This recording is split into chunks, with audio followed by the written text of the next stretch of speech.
all the time, and I don't know if you hear it a lot, but it really does inspire me to want to live a bigger, better, more profound, positive life. But you know, behind all that muscle, man, you're doing a great job. Yeah, thanks. All right, You know well, what I love, Ted? You know what I yeah, love? Every time we get together, yeah, and you know, we don't see each other that often, but when we do, there's always one big belly laugh. yeah, You know, like there's always one. So I always know when I'm coming into a chat, a room, a meeting, and you're going to be there, I know I'm going to get a solid, something's going to click, and it can be the silliest thing. yeah, But I love that how you approach things with an element of humor. yeah, And, you know, humor can get you a really long, it can take you a long way.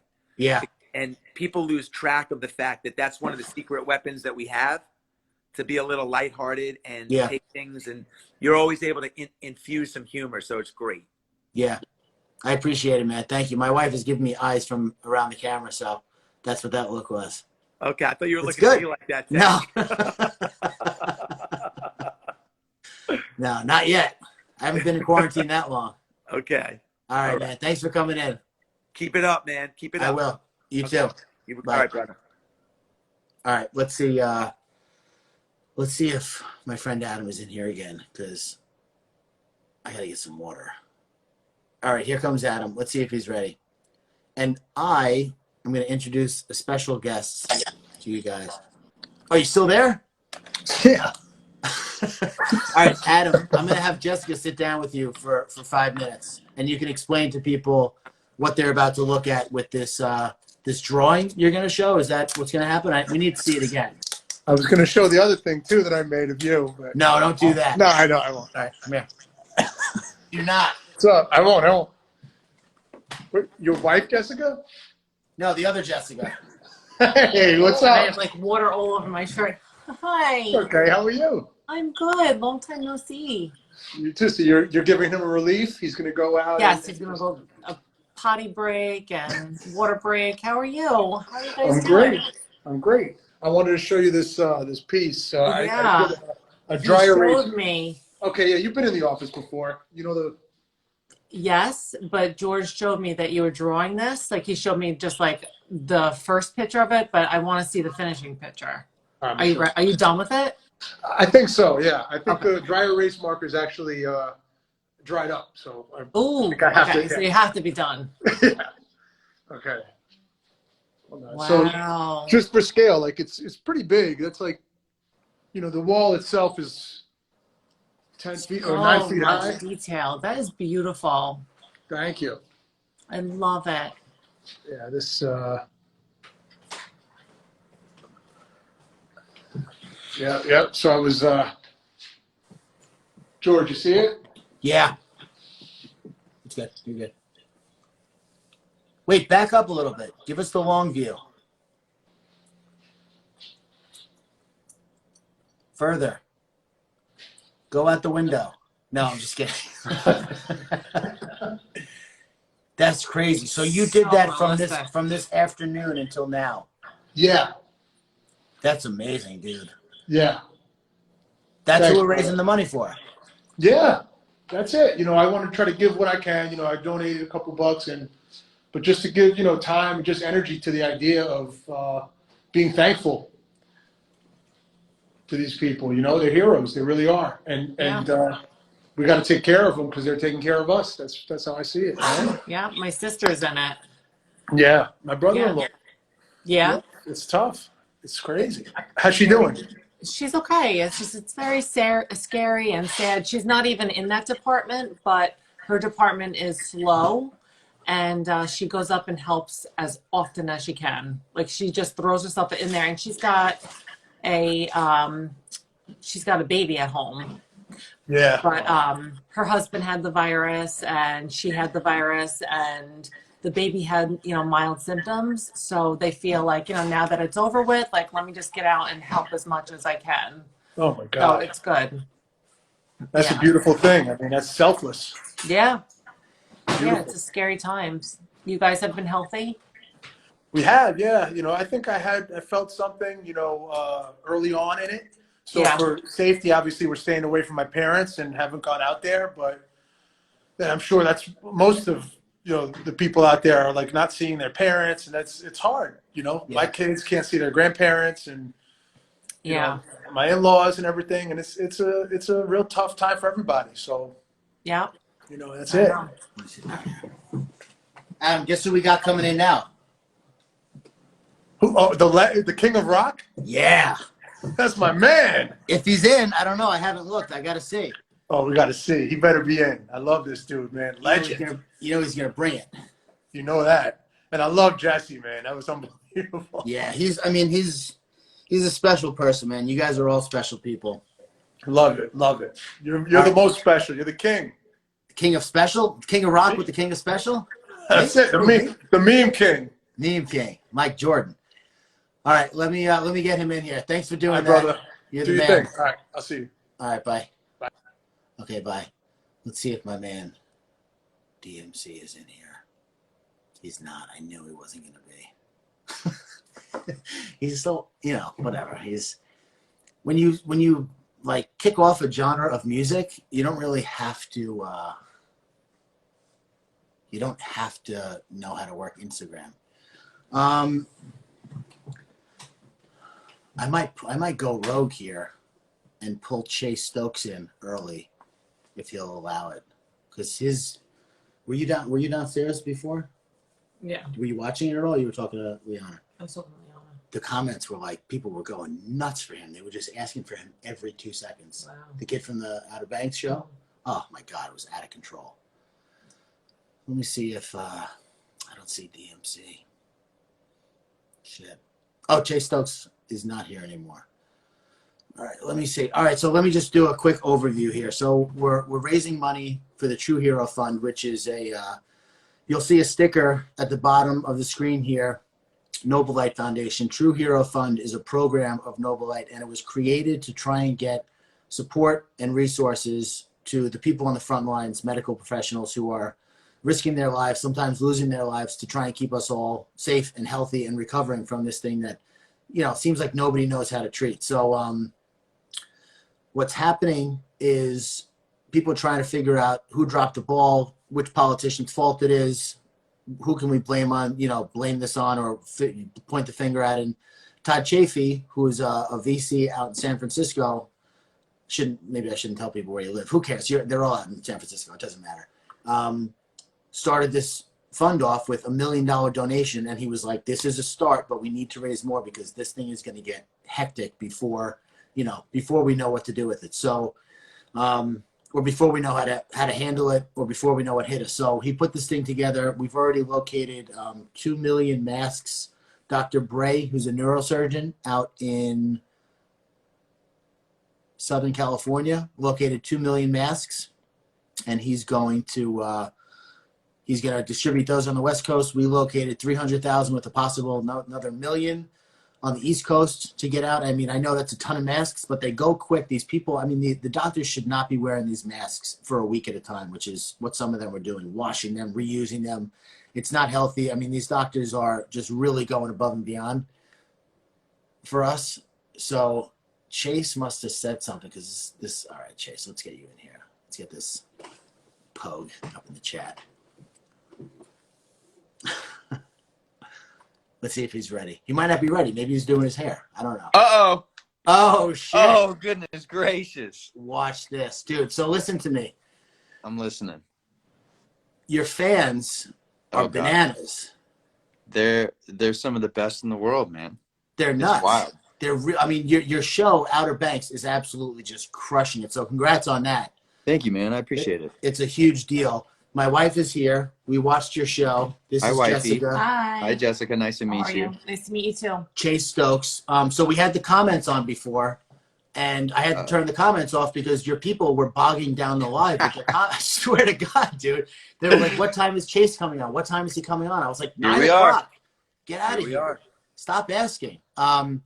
So as you know, we're here. We're raising money for the True Hero Fund, which is just, it's a program that was put together by this guy, Todd. It's a Noble Light program. We're trying to raise money to get support and resources to the people on the front lines who are risking their lives, losing their lives to save ours, because that's what they do. Absolutely. These people are in a war right now, and Mhm. my wife was just talking about her sister who is a nurse, and it's like some of these people just became a nurse 3 months ago, 6 months ago. That's like joining, Yeah, man. the military in peacetime, and all of a sudden, before you know it, you're off to war. It's like, wait, hold Yeah. on a second, Yeah, it's So, a scary time. I mean, I can justifiably say my mom works in the hospital system. So my yeah, mom is a pharmacy tech, so she is considered a first responder yeah, through all of this. So she's seen a lot of kind of crazy shit going on, as well as actually one of our writers and creators of the show. He was diagnosed with coronavirus.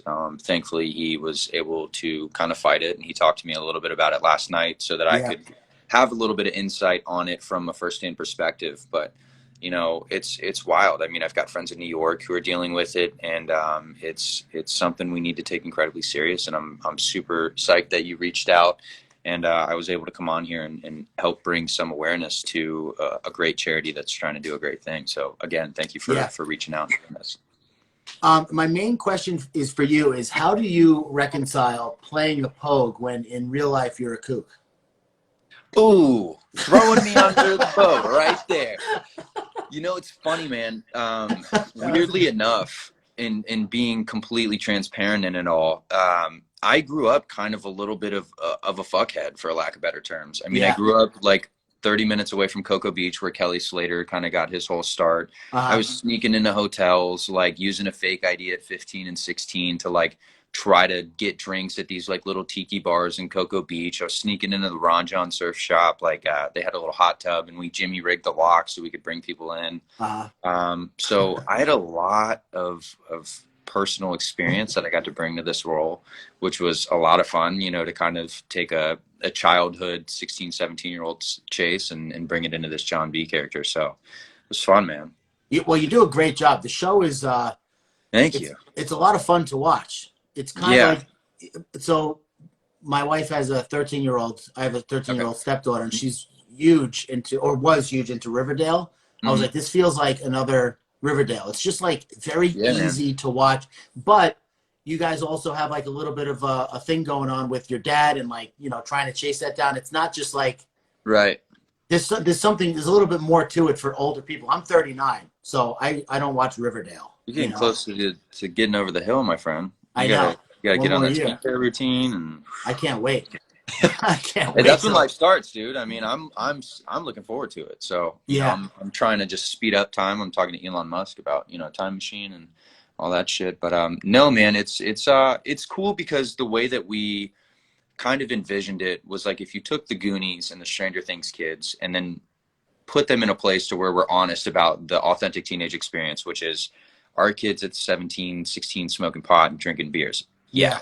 And then you throw in sort of this mystery of like National Treasure meets Ozark and the drugs of that world, and then try to get these kids to survive. And that's sort of the way that we're doing it. So it's sort of like a West Virginia baby of those 4 shows. Yeah. For a lack of better terms. But it's fun, man. I mean, it's really cool because, the guys who created it, they're twin brothers, Josh and Jonas, and then Shannon, who's a longtime friend of theirs, who's a great writer.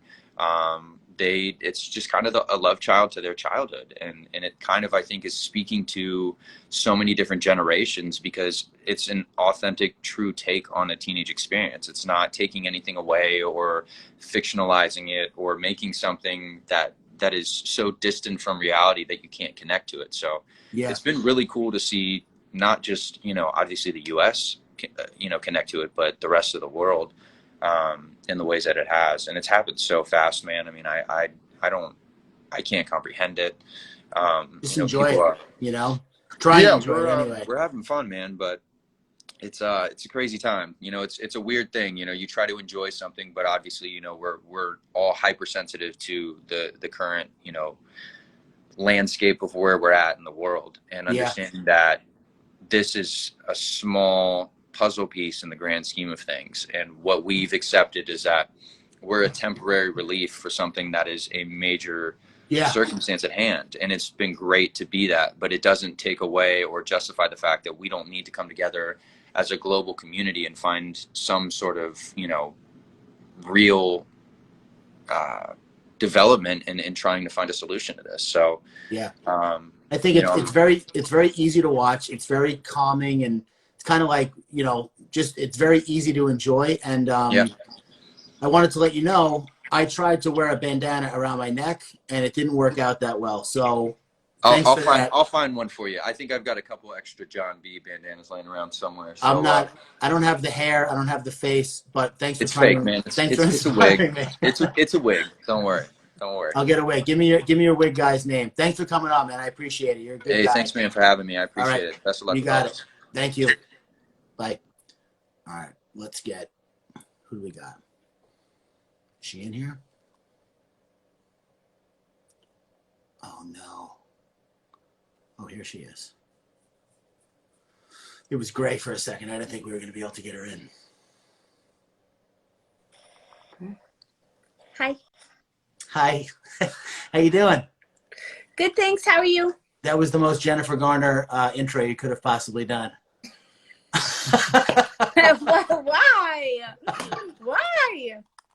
Thank you for coming. My wife is here. She wanted to, there was a couple of people she wanted to make sure she got FaceTime with, so she just wants to say hello. Hi. Hi. So How happy are you? you're on here. I can't wait to hear you Thank guys chit Yeah. chat. Oh, it's so nice to meet you. How have Yes. you been? Are you hanging in there okay? Yes, homeschooling has been wonderful. I know. You know, I do. and just hanging in there. Very Good. grateful, blessed. You know. Yes, Yeah. for sure. So thanks for giving us a few minutes of your time. As you know, we're raising money for the True Hero Fund, which is just trying to get support and resources to the people on the front lines. It's it was started by this guy, Todd. You can donate at the bottom. If you can't donate or you don't see the sticker, that means you have to update the app. If you don't want to do that, you can go to trueherofund.org. If you don't want to do that, just enjoy the show, right? Like it doesn't, you know. And this is the first thing like it, right? On Instagram?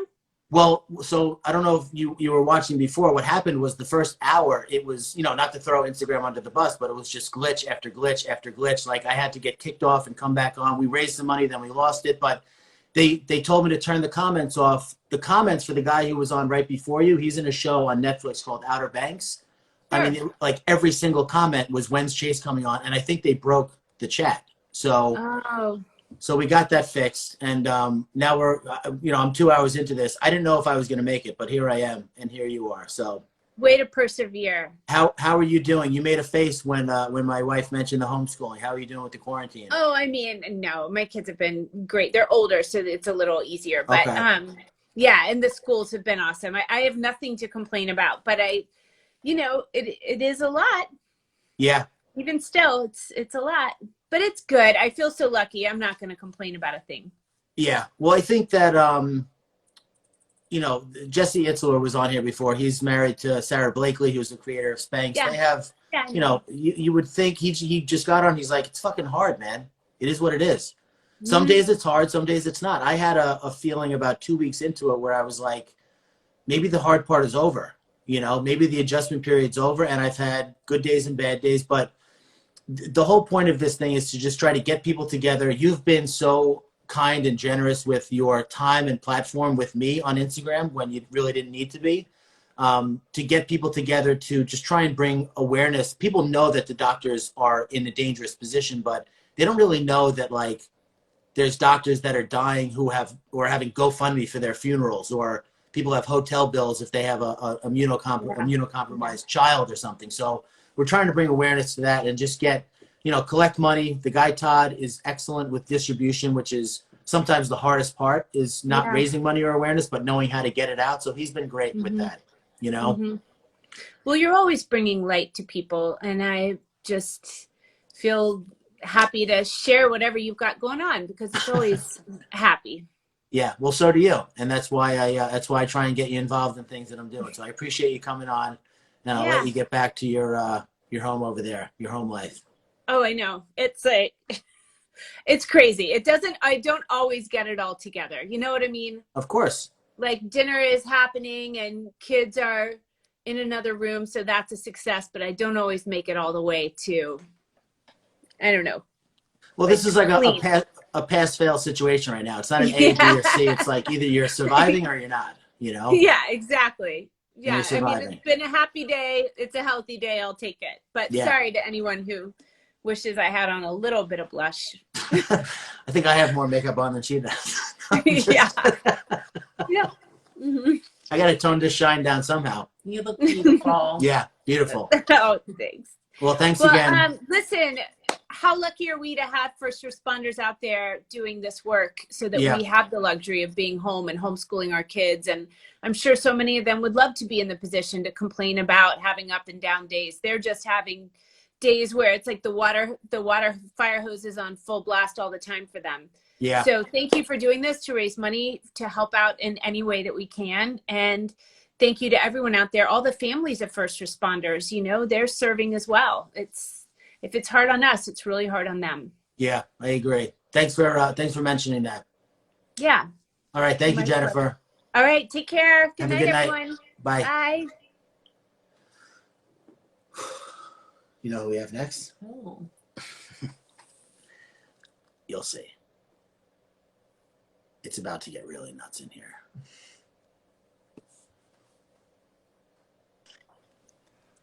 Dude, What up, Tang? I don't know, man. What's happening? What are you doing? Man, just chilling, just getting bossed around by my kids. You know, the inmates have taken over the asylum in the Cuban household. I used to have some juice in this place, but I got none now, man. I got no juice. How old are your kids? 10, 13, and 16. 10-year-old boy and 2 girls, 13 and 16. Oh yeah, I have a 13-year-old stepdaughter and a 7 and a 2-year-old, and we have some control over the 7-year-old. He's starting to assert his dominance though. Yeah, but that 13-year-old's going to start, like when she hits 15, it all changes. It's amazing how many brain cells I've lost from the time she turned 15 till now. That's I mean, sad. she keeps on getting smarter, and I just obviously keep on getting dumber.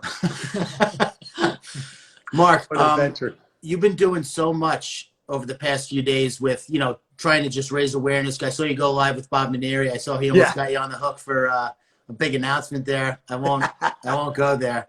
But I've been a fan of yours for so long, and this Instagram thing has connected me with people that I never would have been able to connect with in the past. And, you know, you followed me when I made a meme making fun of you. So that shows Which is great. That shows what kind of guy you are. You know what I mean? Yeah, I'm an idiot.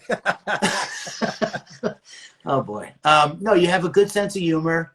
You take life seriously, but not too seriously. It seems like you're enjoying yourself. You know what you Man, have. if I can't have fun, even with all this, as horrible as it is, you got to find some joy with your family, your kids, and we're obviously blessed. I've been in situations where I've had nothing, and I can't even imagine what it'd be like to go through this in those circumstances. But when you said you're trying to do things for first responders, frontline, got to come on, man. And and it's not just the healthcare workers, man. We're doing some stuff with the MAS with death care workers. People can't even go to funerals anymore. Yeah. And so those people who work in funeral homes, who are on the last lines, people who drive buses, people who work on subway and trains, all these people have to go to work. And so, especially now as things open up, those places are going to get more crowded and more dangerous. And so we're trying to help as much as we can. So I'm glad you're doing this. Yeah. So this guy, what we're doing here is basically Instagram launched a new feature where you can have a live kind of fundraiser, a live donation sticker, which you can only do in stories before. So they asked me, they heard about the True Hero Fund. They asked me if I wanted to do a live fundraiser. And I said yes. And in retrospect, they probably thought I was going to do it with like one other person or two. And you just whatever. crushed them, huh? You know what it is, dude? When I see something, an opportunity to take a big risk, which this was, and the first hour of this was a disaster until That's how you learn, bro. That's how you learn, right? But, I knew that this was an opportunity to at least, if we didn't raise any money, right? And there was a doctor or a nurse or an EMT or a funeral director or a bus driver, grocery worker watching this, like I want them to feel seen and appreciated. Amen. And to know that while I sit in my house and my wife takes care of the kids and homeschools and I take a nap and, do whatever I do, they're not forgotten about. And if we can raise some money to help them, even better. You know what I mean? Because the guy who's running the foundation is really good at distributing money and identifying who needs it and how fast they need it and getting it to them as quick as they can. So, and that's a skill set too, because lots of times you donate to some of these big charities and it goes to pay for this, this benefit or that ball or 15 huge salaries. When you can find somebody that just gets it done and gives it to the people who need it, that's important. So he's already found a guy named Dr. Bray on the West Coast who got 2 million masks. He he chartered jets or borrowed jets or something and sourced 2 million masks in China, N95, not KN95, got them to the States, is distributing them. I found somebody who has about 300,000 masks on the East Coast, and we got 10,000. Like, we're just scratching the surface of this thing. You know what? Let me send you. I'm working with a group called ProjectN95.com. Okay. And what we're able to do, because masks are actually lightening up some, and it's now the gowns that are hardest to come by. Yeah. And so they work with FEMA, they work with all the government groups, and they work with a bunch of hospital groups. And so if you guys have got good sources, they can match you up with people. They can match you up with transportation, all the stuff that needs, that helps you get things done. Okay, good. ProjectN95.com. So ProjectN95.com. Just send what I'm going to send you a thank you DM. I'll ask you, you know. You got it. All right. Thanks, Mark. I appreciate You your got time. it, Tank, man. Keep up the good work. Appreciate it. Thank you. Mark Cuban. And for that reason, I'm in. Who do we have next? We have, oh man, one of my childhood / adult heroes. Do a kickflip. Hey, I just did one. I literally just came back from my ramp doing kickflips. How did it go? We did some. It went all right. No, actually, it was it was weird. It was I usually skate with maybe 3 or 4 people. I try to keep it mellow. Obviously, we try to keep our social distance. And today, it was just legend after legend showing up, and so I couldn't say no. It was Mike McGill, Steve Caballero, Bucky Lassick, Andy McDonald, Kevin Staub. So that's how I feel. It was fun. It was like old school. It was cool. That's how I feel right now. It's just legend after legend showing up. I was very surprised to come after Mark Cuban and Jennifer Garner, I got to tell you. You wanted to go before them? Well, it's a tough act to follow.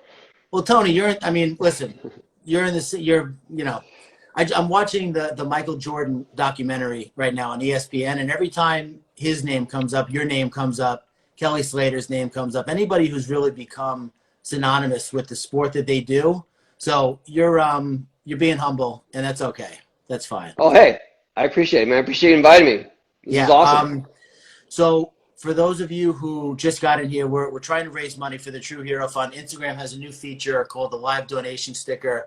If you don't see that, it means you need to update the app. If you don't want to use it, you can go to trueherofund.org or the True Hero Fund Instagram page. And if you don't want to donate, that's fine. Just enjoy the show and listen to Tony Hawk tell us about his quarantine. How are you doing? Are you skating every day? Obviously, you have. Almost every day, yeah. I mean, it's the big change for me, and I feel very, very lucky, is that I'm home. I travel like half the time to exhibitions and doing speaking gigs and stuff like that. So this is the most amount of time I've been home in like 10 years. Wow. And it's really cool to be able to spend this much time with our kids, to connect with them like that. And also to skate. I mean, I'm lucky I have one facility at my house, a small concrete setup, and then I have my big vert ramp down the street about 10 minutes at my office.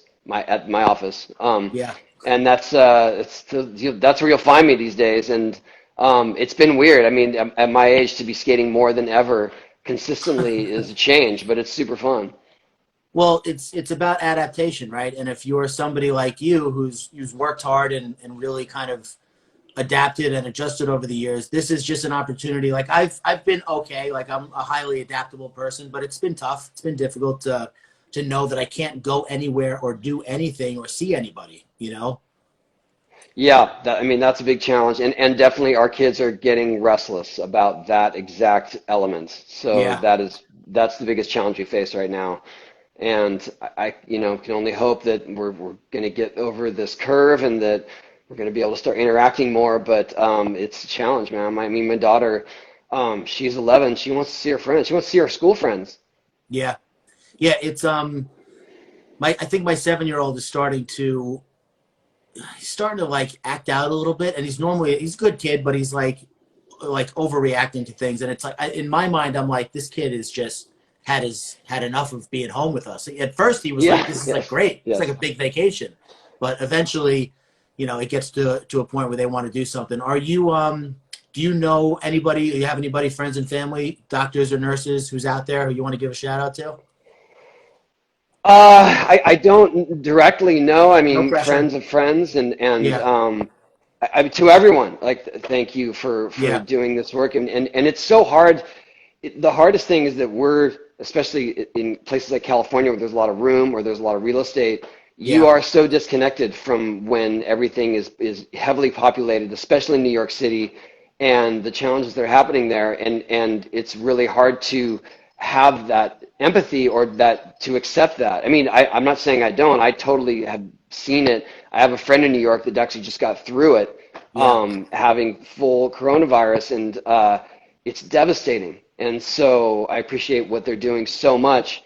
But like I said, when you're out in in a different environment, it's hard to process that that's the reality that's happening in other places. Yeah. Well, I appreciate you coming on. You've always been very generous with your time and support from the very early days. So I want to thank you for that. And thank you again for doing this and coming on here. Hey, my pleasure. Thanks for including me. I appreciate it. Have a good All day right. or night, See ya. whatever time it is over there. Tony Hawk. Wow. All right. Let's get nuts in here. Okie dokie. And now we have, is she in here? Let me see if she's in here. Oh, I see Rob. I don't see Caitlin. Maybe I'm going to bring Rob in here. Rob.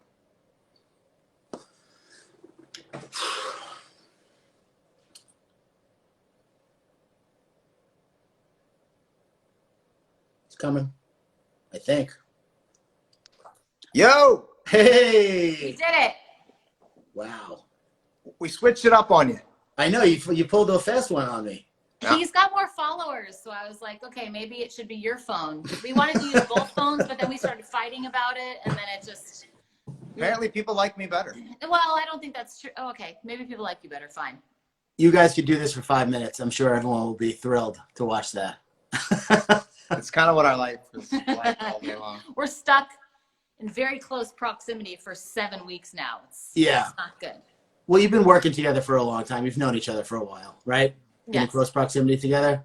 Thank you for doing this. I'm huge fan of It's Always Sunny. Huge. I'm a huge fan of your whole thing. It's been really nice. I'm a huge fan of those shoulders, bro. What do you got? What Sorry, about- yeah. what Let kind me of back shoulder off and let workout you two are we talk looking about your bodies for a second. Wait, What's your wingspan? has Gay Mac entered the chat or what? Is He's always about always 6 inches away. Right under the surface. he's always waiting in the wings. Yeah. No, I really am like a huge fan. Caitlin, I just found out you followed me a couple of days ago, and there's been a couple of people who have followed me that I've been like, it's really changed the way I see myself. My self-esteem goes up way high. And you were one of them. I mean, I watched It's Always Sunny repeatedly at night for like 6 months at one point in my life. I just watched seasons over and over and over again. And to see you guys here is crazy. So what we're doing here right now is we're raising money for the True Hero Fund, which is, an attempt to get support and resources, money and, equipment to the people on the front lines who are just working their asses off. Sometimes, for people think, and this is something that I've come up against, people think that all doctors are just rich, and they're not. Some of these people No. are getting paid $15, $18 an hour living in New York, which is, you can barely scrape by. But if you get hit with an unexpected bill, or you're forced to buy your own PPE because the hospital is unable to provide it, not that they don't want to, it's just that everything is fucked up right now. And this is something that I figured I can do. I had 4 hours free tonight for no reason. So I figured I would just throw this thing together and try and raise some awareness and some money for this cause. I'm so glad that you did, and I'm glad that you brought that up. I mean, Rob and I have a lot of family members who are nurses or physician's assistants, and we have a lot of friends who are nurses, and doctors. and doctors. But they're being asked to reuse their one mask that they're given. Yeah, and, it's crazy. I mean, yeah, it's not okay. And also, I mean, not only is that horrific, just the fear of getting sick, but also the emotional toll that this is taking on everyone. Like, this is not something that they signed up for. If you're treating a patient with COVID, their family and their support system is not there. Yeah. The nurses and the doctors are the ones who are there with them, trying to comfort them as well. So, I mean, I myself am going through a lot of like a huge emotional roller coaster. So imagine what's going on. Yeah. It's these times are unprecedented. Nobody knows what they're doing. It's totally fine.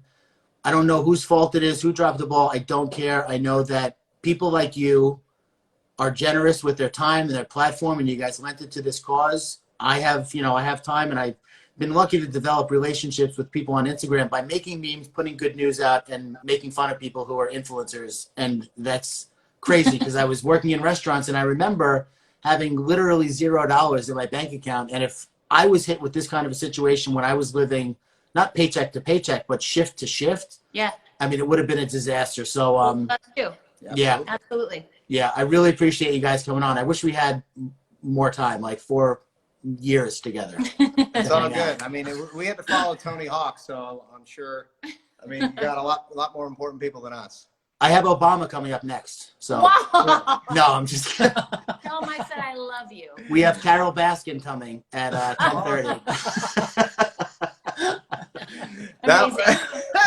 Carol Baskin at this point would probably get more likes than President Obama. I believe. She's going to tell us the truth. We're going to find out. Yeah.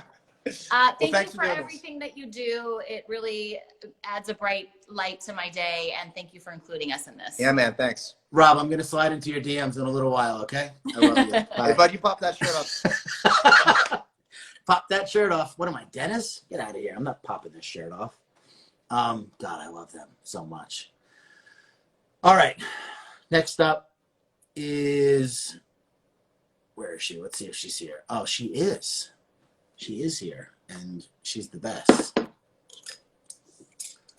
I'm here. I creeped in. I'm sorry. I didn't. Aquafina. What up? What are you doing? I'm okay. Yeah. I'm doing all right. You're doing a great job. It's very entertaining. I thought I would have been just obliterated by now, just crumbling, falling apart at the seams, but I'm doing okay. No, you're killing it, dude. Yeah. Yeah, you're on it. It's my first time going live, so it's great. Is it really? Yeah, I'm very nervous. I'm like super nervous right now. Like I've been nervous. But you've been at this for so long. My son loved you in Jumanji. Oh, man. I tried to tell him you were a rapper, and he was like, what do you mean rapper? No, just Danny DeVito. Yeah. Just Danny. Well, Dwayne Johnson doing a Danny DeVito impression was pretty impressive. Yes, it was. It was very hilarious all around. Yeah. How was that on set? Was that okay, or did that slow production down a bit? What, the laughs? The laughing, yeah.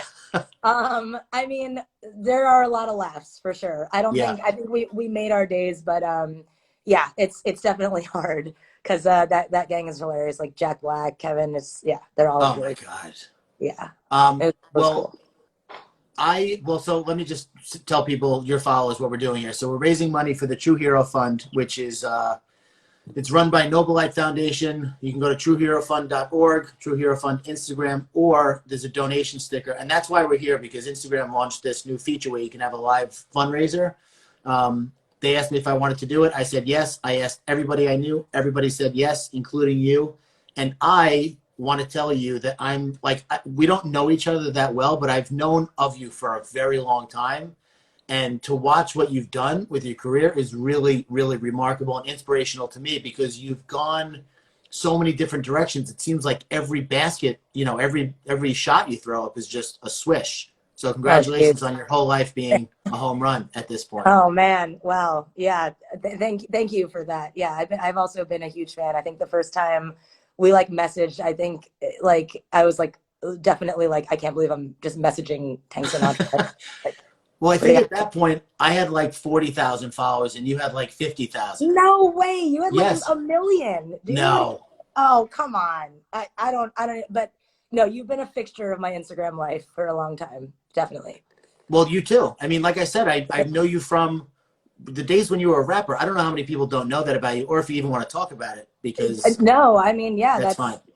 That's anyone that remembers my vag or whatever. That I know that they did they ask you about that when you were on the cover of Vogue, my vag, or What I wasn't on the cover of Vogue, but What were you on the cover on? Something big.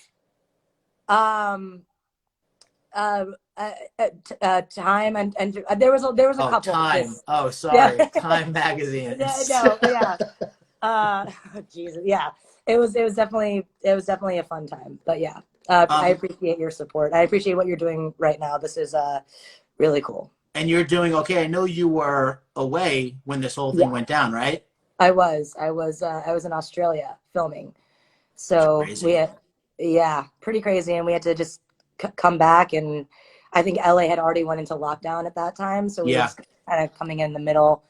And yeah, I mean, it's been really interesting. It's been, you find out a lot about yourself, and you start to realize that there's like more of a collective sense of urgency out there, and it's Yeah. not, what was unnecessary about your life doesn't really matter anymore. So It does yeah. have a way of teaching you that, right? Oh yeah, Yeah. lots of life lessons, and for sure. But you're safe, your friends and family, everyone's good? I'm good. I'm good. I have an aunt that I want to shout out. Aunt Liz. She's a GNP in North Carolina, and we worry about her every day. And it really is about the people who are risking their lives to save ours, for sure. Yeah. Yeah. So props to you for doing this. This is really cool. And shout out to Aunt Liz. Shout out to Aunt Liz. Yeah. Yes, huge. All right. All Well, right. thank you. Thanks for coming in. Thanks, dude. I'll talk to you soon. All right. Bye. Bye. She did great. First live, not bad. All right. We may have a little gap in the schedule here because I don't think this guy's not here. Kelly Slater was supposed to come in, but I think that he is not going to be here. All right. So anyway, I'm going to check again in a few minutes, see if he's here. We are raising money for the True Hero Fund, which is just an attempt by individuals to get people what they need, support, resources. We have a special surprise guest, actually. Let me see if I can pull them in. No DM, no nothing. All right, no problem. I don't see them. Upworthy was going to come in here. Again, so we are just winging it, hardcore. Like, my wife's here, she's yawning. Times are tough. I only have one light working. One side of my head is shining brighter than the other.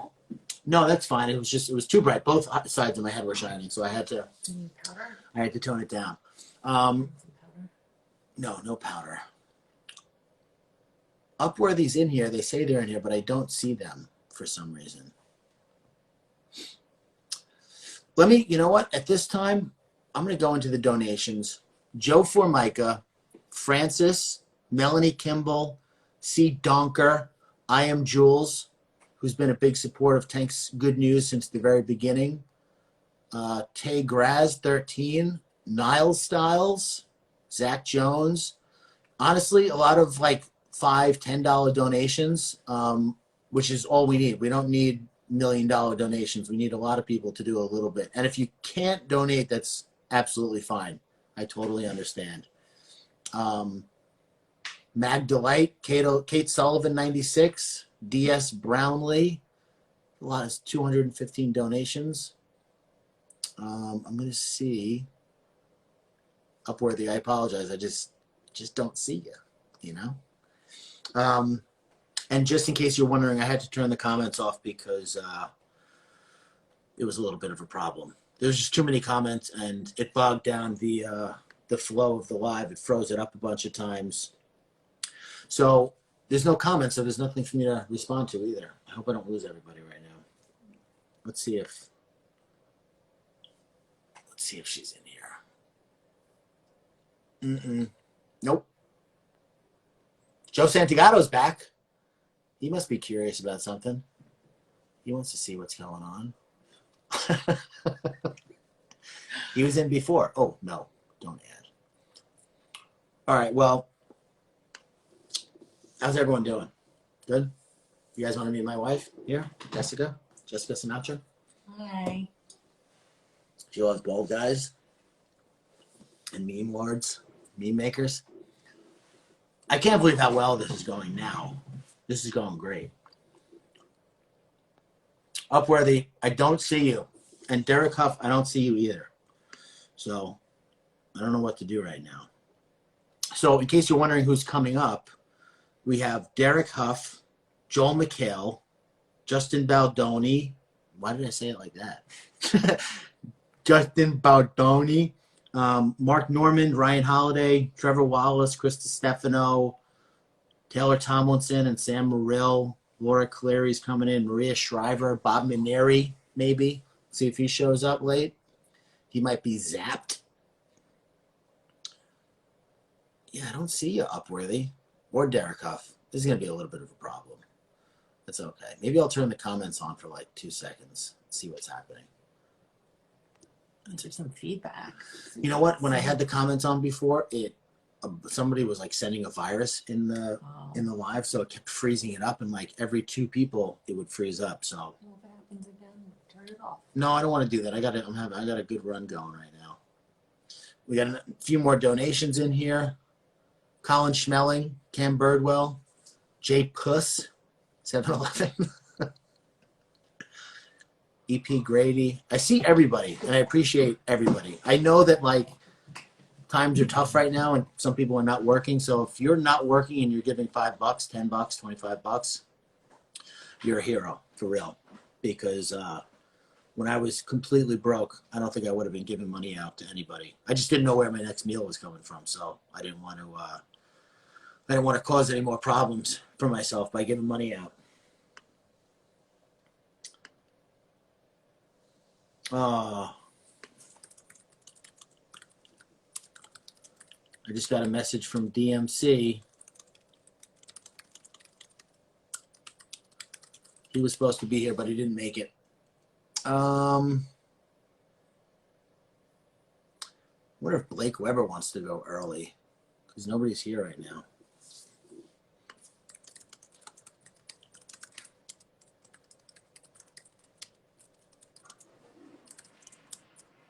Thank you for bearing with me during these uncertain times. That's what every company has said. Let me get some more donations in here. Liza Crenshaw, Lila Cena, see you, Lila. Drew McGowan.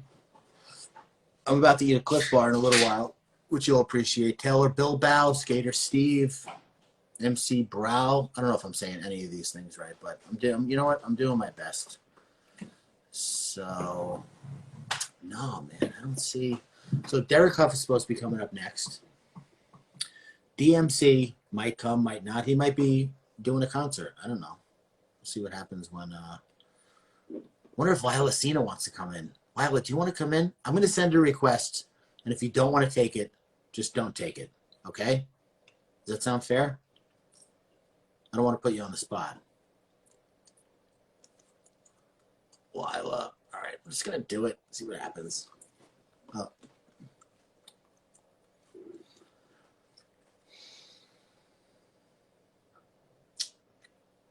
If you don't want to do it, just press reject. Oh, she's doing it. Okay. Hey.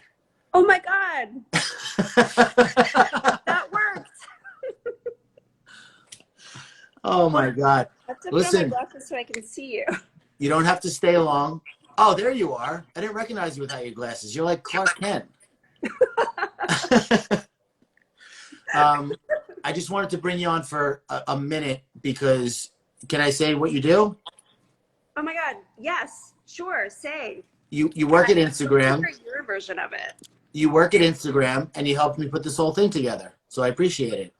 And Oh my that's God. it. Well, I mean, let's be honest. Ricky is the real hero here. Ricky Sands. Ricky's the Let's true all- hero fund.org. Yeah, he is for real. I was going to bring him in, but you know, I don't want to ruffle any feathers. I didn't know if you were going to come in, so I just figured I'd send it. And if you want to come in, great. If not, don't worry about it. But here you are. So thank you. I've been here the whole time. I'm so excited. Also, I'm so sad we don't have comments, but hopefully they'll come back. Yeah, I mean, I would turn them back on, but I don't want this thing to get shut down again, so I'm not going to do that. Yeah, don't do it. Don't do it yet. But Lila, Wait for the high sign from Ricky. wait till you see who's coming in right now. Wait, You what's ready? about to happen? I'm gonna X you out. Okay, so thank you for coming. You're the best. And here comes. I keep flipping the camera around. This must be so frustrating for people to watch. The king of rock. There is none higher. Yo, Yo, what's up, Tank? yo, you're the man, dude. Yo, I thought it was Friday. Stupid me. I'm sitting here. Nobody knows what day it is anymore, man. And it doesn't matter. Yeah. No, you it know? does. Nobody knows. My wife was like, today's Tuesday. It's like, no, it's not. Last Friday, I thought it was Wednesday. Yo, I mean, how are you doing with everything? You doing all right? I'm doing okay. I mean, you get those Groundhog Day moments where you feel like Bill Murray Yeah. in the movie Groundhog Day, and then, you get those moments of boredom that set in.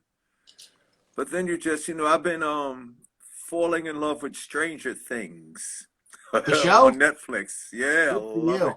Good for It's you. my favorite thing. So, I mean, otherwise, I'm more worried about the people that have mental health issues, depression, substance abuse, anxiety. I'm really more worried about them. So, hopefully it gets better sooner than later for us. Yeah. Well, I'm glad you're doing all right, man. If I do another one of these on Friday, you're in 100%. Just be me and you. Yeah. Yeah. Okay. Done deal. Yeah, that's easy, but it's a good thing that you're doing, man. People need it. Yeah. Don't be texting me on Friday asking why I'm not live. I know, right? Exactly. I'll probably text you tomorrow and say, wasn't we supposed to do something? It's Friday. Yeah. Well, you know what, man? know. You've always been very very, very giving and generous with your time and your energy. And I knew you would say yes. As soon as I sent you the text, I was like, you're just one of those people that you can count on. So I appreciate that. But your boy Adam Padilla, he saved the day. Yeah. Oh, what he reached out to you? He was looking for me. Yeah. Well, he reached out to Eric. Oh, and that's Eric so said, funny. yo, Adam Padilla's looking for you. Said you're supposed to be doing something with Tank Sinatra. And I was like, It's Friday. And I'm sitting here all calm. They wrong. I spoke to Tank. It's supposed to be Friday. I'm supposed to go on. Jesse, did you speak to Jesse? Yeah, Jesse's the man. He's yeah, doing great. Yeah, he's always on time. Yeah. On point. He's one of those on point dudes. Yeah. Yeah, I'm trying to learn from him. Well, you're doing great, and I appreciate it. I appreciate you stopping by. I'm going to let you go back to your Wednesday affairs, whatever you were doing. Big shout out to all of those people, those people working in the hospitals, those people in the nursing homes, everybody out there in the health field, medicals, doctors, nurses, whatever you have it, out there on the front line of this battle for us. Thank you all. Yeah. Thank you, man. Thanks for stopping by. Good message. All right, Tank. See you soon, man. Thanks. All right. What a guy. What a guy. All right. Who is up next? I'm totally backwards here. So we got Joel Mchale wants to come in here. Is that the deal? I'm going out of order, but I'm going to do it anyway. I think Joel Mchale. Well, that's right, baby. I was waiting. Yeah. I was 3 minutes late, man. I'm so sorry. I apologize. I gotta go. I gotta go. I got so much going on. Sorry. I gotta I'm hopping on a cruise ship. Sorry, I gotta go. Oh, good, man. Be safe. Wear an entire outfit of PPE. Make sure that don't do that. Don't do that. Never. Thank you for coming. You're the man. We're raising money for the True Hero Fund, which is just trying to get support and resources to people on the front lines. People know that. What I want to talk to you about is the second episode of Community, where Chevy Chase says to you, "You remind me of me when I was younger." And then you played him in a futile and stupid gesture. Yeah. Have you guys ever spoken about that or no? Well, I called to warn him that I was doing it, and he was thrilled because the movie is about a guy named Doug Kenny who invented the National Lampoon, and then he wrote Animal House, and then he wrote Caddyshack, and then he died tragically. And he was good friends with Chevy, and Chevy was was thrilled that he was getting some attention finally, because he was kind of like the Alexander Hamilton of comedy in the 70s if you're a white person. Yeah. But what about the fact that he said you remind me of me when I was younger, and then you wound up playing him? Oh, neither of us could remember that, but yeah, no, that's true. Until this very moment, I have never actually thought of that. And it's funny that you say it because we're the exact same size. Yeah.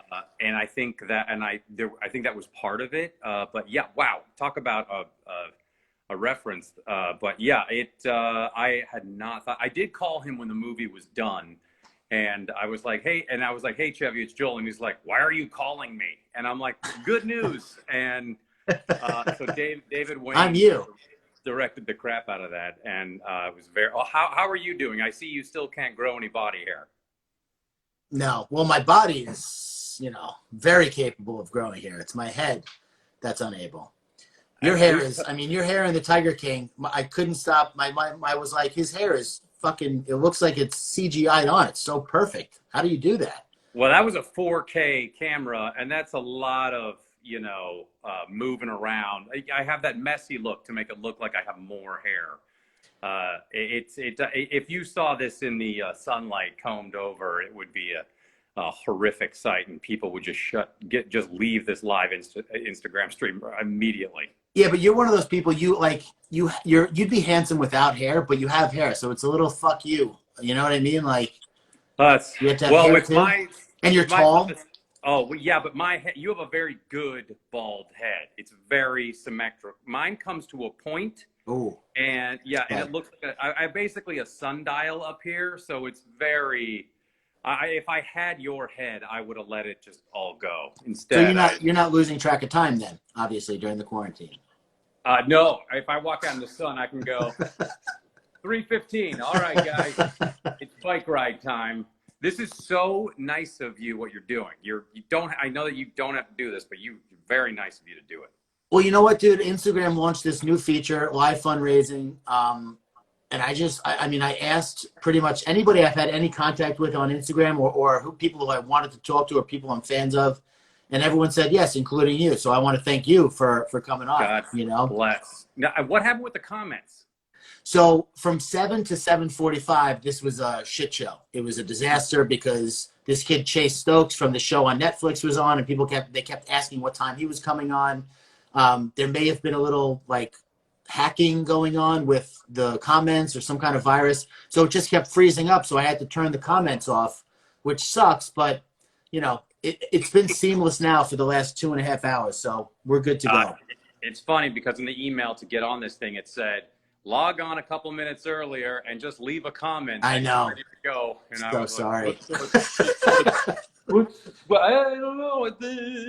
So, but it's it was very easy for me to find you because Instagram changed the way that you pull people in. So when I go to pull somebody in, the people that I follow are right at the top. So it was no problem. So thanks for coming in, man. Hopefully we'll be able to talk more soon. You've already raised almost $4,500. Yeah, and there was more before that, but it's fine. If the most that comes out of this is people see that are working in the medical profession, they see that we're talking about them, that we know we appreciate them, then even better. You know what I mean? So you and I are people that are pretty much useless, but cops and doctors and nurses and the people that run the people that sweep up and keep the place clean. That's like infantry. They're like doing the Lord's work all the time, and we're sitting at home in these neighborhoods and people are going, I must get more toilet paper. So yeah, but they couldn't host Talk Soup, so it is what it is. Well, it all works out. I had pretty much no other choice. So yeah, you should have seen my grades. It was, I had only entertainment to go into, so that was about it. But that's a while ago now. That was I stopped doing that in 1966. Good for you. You look great. Yeah. Fantastic. Thank you. I'm a vampire. Thanks for coming in. You're the best. I appreciate it. Thank you for having me. I gotta get donate money. Donate money. I gotta get another handsome guy with great hair in here.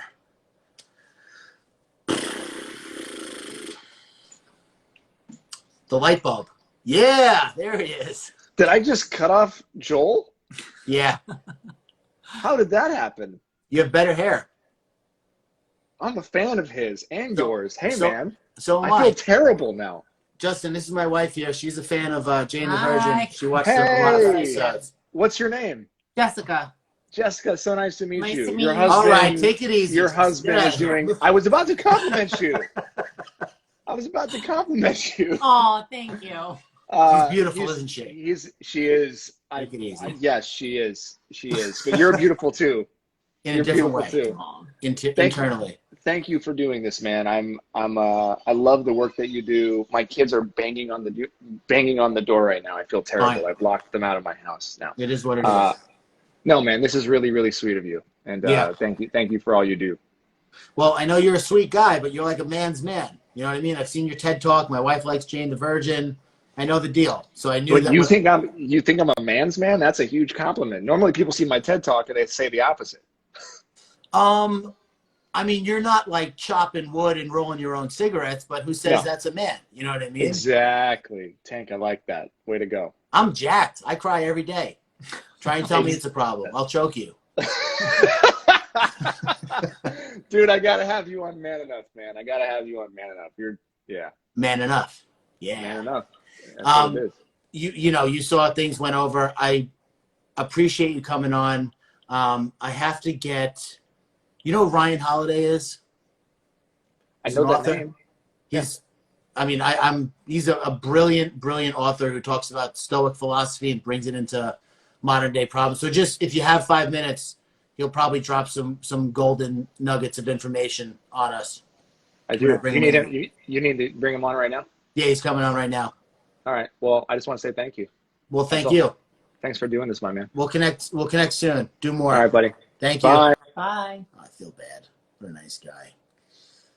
I can't go over anymore. Ryan, here he comes. He's probably killed a chicken or something.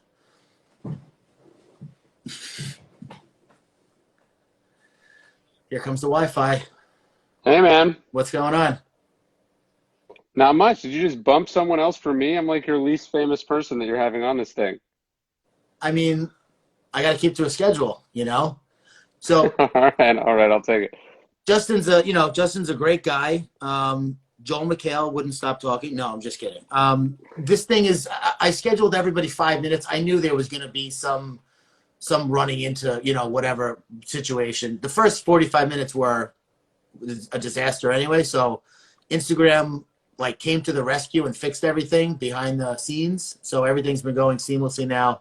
And we're raising money for the True Hero Fund, which is an organization that was put together to try and get resources and support to people on the front lines and people that need it, whether it's in the form of a grant for a funeral or PPE or whatever. Like a lot of things people don't think about. People know that doctors and nurses need masks, but they don't think about the fact that, if you're a nurse practitioner or an x-ray tech and you're making $20 an hour and you have a hotel bill because your kid's immunocompromised, that's a problem. So we're trying to help everybody we can in any way we can. Well, I didn't know you could donate in the app, but I donated $1,000 on the website. So I think it's a great cause. And Thank you. Wow. And yeah, I don't think people understand, these are these people would rather be at home like you are. They're forced to go to work and are under harrowing conditions, and a whole bunch of our institutions have let these people down, and it's sort of falling on, I think, everyone else to band together to do the right thing. Yeah. So I wanted to tell you that during this quarantine, all of your writings finally took hold in my soul. Did I tell you about that? You texted me that. I was honored to hear that. Yeah. So my son spilled a whole bowl of syrup on our couch, and I just cleaned it up, and that was it. And internally, so after reading, at Daily Stoic on Instagram, getting the Daily Stoic emails, reading the Daily Stoic books, Ego's the Enemy, I have your books behind me, reading them over and over and over again, finally it was like, choose your reaction and you control the entire world. So when that syrup hit the couch, internally I was like, this is my Exxon Valdez oil spill. And that's how I felt inside. And then I was like, he's just a little boy. It'll take you 3 minutes to clean up, or you could do a lifetime of damage screaming at him. Try cleaning it up and see how that goes. And I did it, and that was like 5 weeks ago, right at the beginning of the quarantine. So I've been using, it finally took hold in my actions. So thank you. Yeah, the other day my son drew on our leather couch with a pen, and it's the same thing. You realize, like, in retrospect, you really don't care at all, but you feel like you should care, and so you've got to be able to control your reactions to these things. Yeah. Because no amount of yelling at your kid makes them undoes the thing that happened, and it doesn't make them any less likely to do it in the future. Yeah. Yeah. Well, if you don't follow Ryan Holiday, follow him, or follow Daily Stoic, or just Google him and get any of his books if you're looking to, especially right now with this quarantine, because this is one of those things that you absolutely have zero control over, and you have to internally reconfigure yourself to be able to handle this. Totally could be either a stressful time or a really peaceful time. Mine has been predominantly peaceful, but I know there's a lot of people out there who are very stressed. So yeah, the distinction I've been writing about, this can be a live time for you or dead time for you. Yeah. This can be a period that you emerge from better, stronger, more connected with your family, more in touch with yourself, more grateful for the things you do have, or it's, you can watch nothing but Netflix and CNN and be resentful and angry and sad, and you can add all that on top of the economic losses and the problems with your industry and health problems and whatever. So, the Stoics basically say, like, look, we don't control what has happened. We don't control how bad they are, but we definitely can make it worse. Yeah. And we can definitely decide to find good in it and focus on that. There's a saying, and I gotta let you go, but there's a saying Sure. where they say there's no problem so bad that a drink can't make it worse. Mm-hmm. And listening to you, I feel like there's no problem that's so bad that a bad attitude can't make it worse. So I think that's exactly right. Why add to it, Look, see, Justin, if you're still watching, I told you Ryan was going to give us some good stuff. Well, thanks, man. I think this is awesome, and good for you for doing this, and seems like it's quite an endurance sport. I don't know how you're still going. I'm a robot. And thank you for your donation. I appreciate it. Of course. All right. Yeah, if you need anything, let me know. I will. Thank you. Okie dokie. Who's up? Oh, Mark Normand is supposed to be coming in here. Let me see if he's ready to go. Only another hour.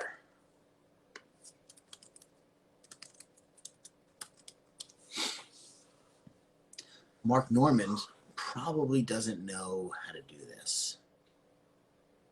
No disrespect, Mark. So if you're watching and you don't know what's going on, I don't know what you're doing here. No, I'm just kidding. We're raising money for the True Hero Fund. There's a donation sticker at the bottom of the app or the screen, which you may see, you may not see. If you don't see it, it just means you need to update your app. If you want to go to the website, it's trueherofund.org, and then you can, read a little bit more about what we're doing, why we're doing it, and who we're doing it for. Because I know people parting with money, obviously, can be painful. So if you knew why we were doing it and who we were doing it for, maybe it wouldn't make it so painful. And if you're unable to donate, please, absolutely don't worry. Really don't worry.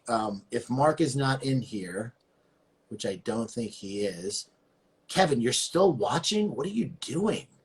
You white people, what are you doing here? I should pull him back in. He was interesting.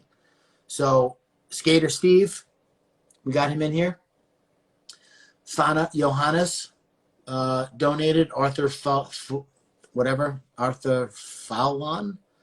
Kate Crafton. Carrie, mama of 3. She's got 3 kids. Melissa Gostino. Deb Russo. I see everybody. I appreciate everybody. Maybe I'm going to pull. I don't see Mark. I'm going to pull Trevor Wallace in early if he's ready. Can't get in. Mark can't get in. Come on, Mark. You can figure it out.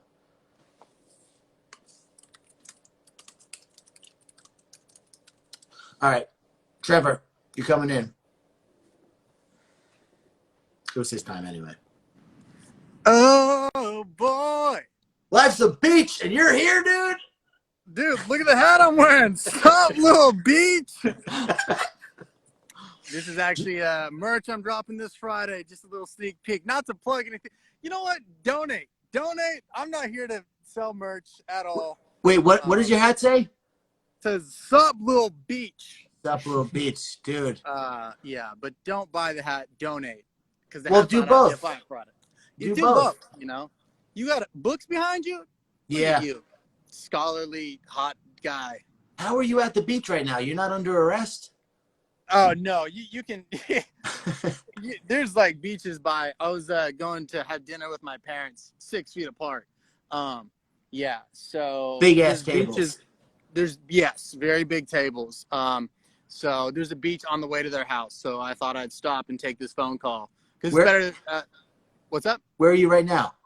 Ventura, California. Yeah. Ventura.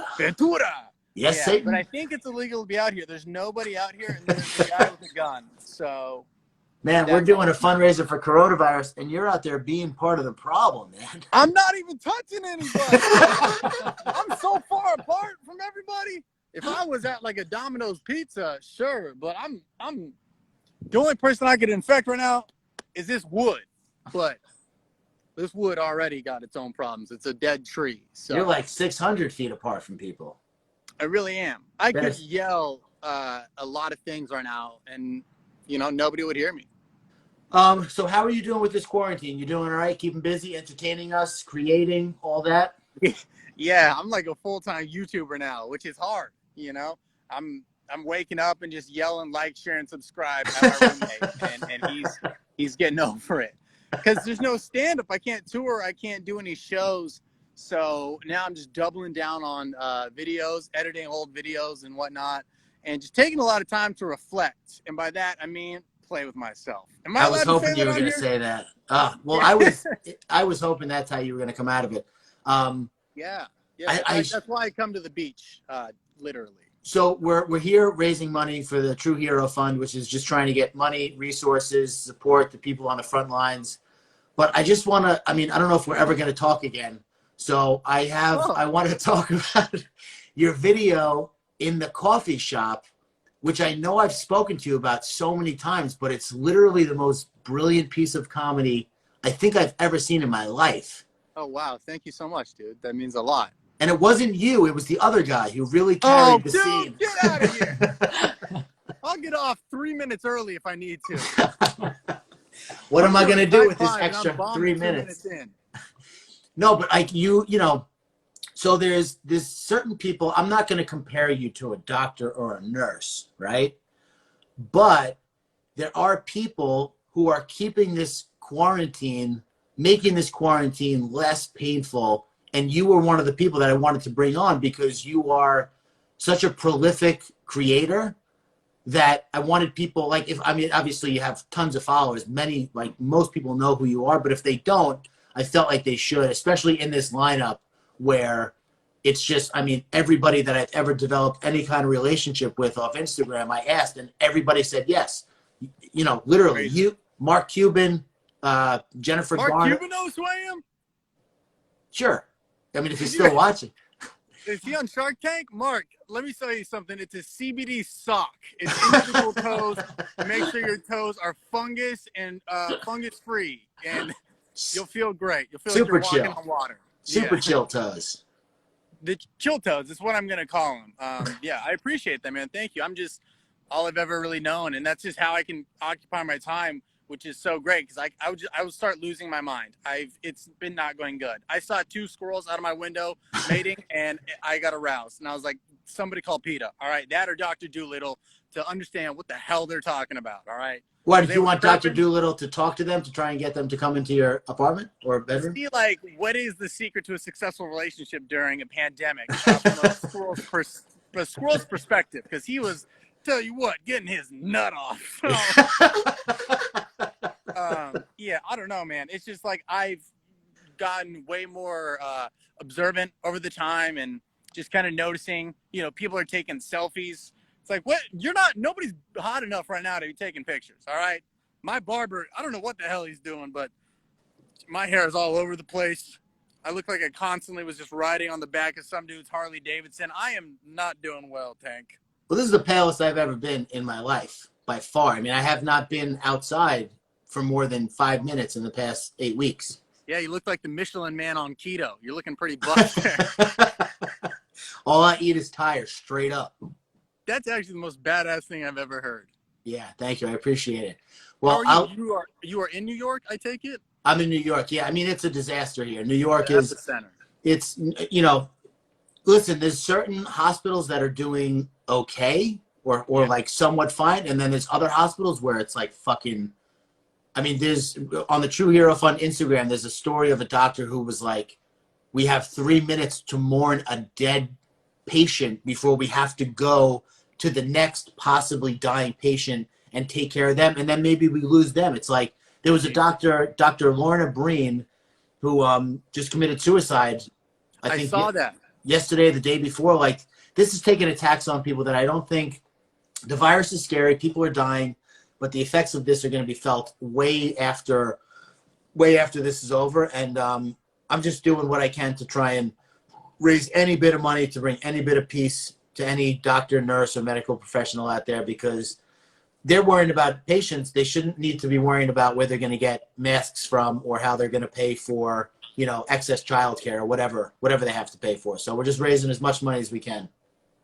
Yeah, I mean, you're doing a great job here, and I think that's all you can really do. That's Then I think a lot of people are starting to forget about how crazy it is, and then you see a headline like the one who unfortunately passed away and took her own life, and you're like, oh, it's still in the thick of things. Yeah, I think we're just beginning. I mean, I'm not an epidemiologist, so I'm not gonna sit here and try and say that. But one wave, usually there's a second wave, if not a third wave. So yeah, stay definitely safe. The beginning of a new phase in how we look at life after this. But stay safe. Enjoy your dinner. Tell your parents I said hi. Stay away from them. Will do. And does Mark Cuban actually know who I am? That's all I need to know. I will make sure he does. That's amazing. Tank, you're great. Please donate, everybody, and stay safe. And don't go to a beach like my dumb ass. Yeah. Stay away from the wood. Peace. Later, buddy. Peace. All right, only 80 more people. Now, who do we have up next? Let me see. Trevor Wallace. We got another interesting character in here. Where is he? Blake. Come here, buddy.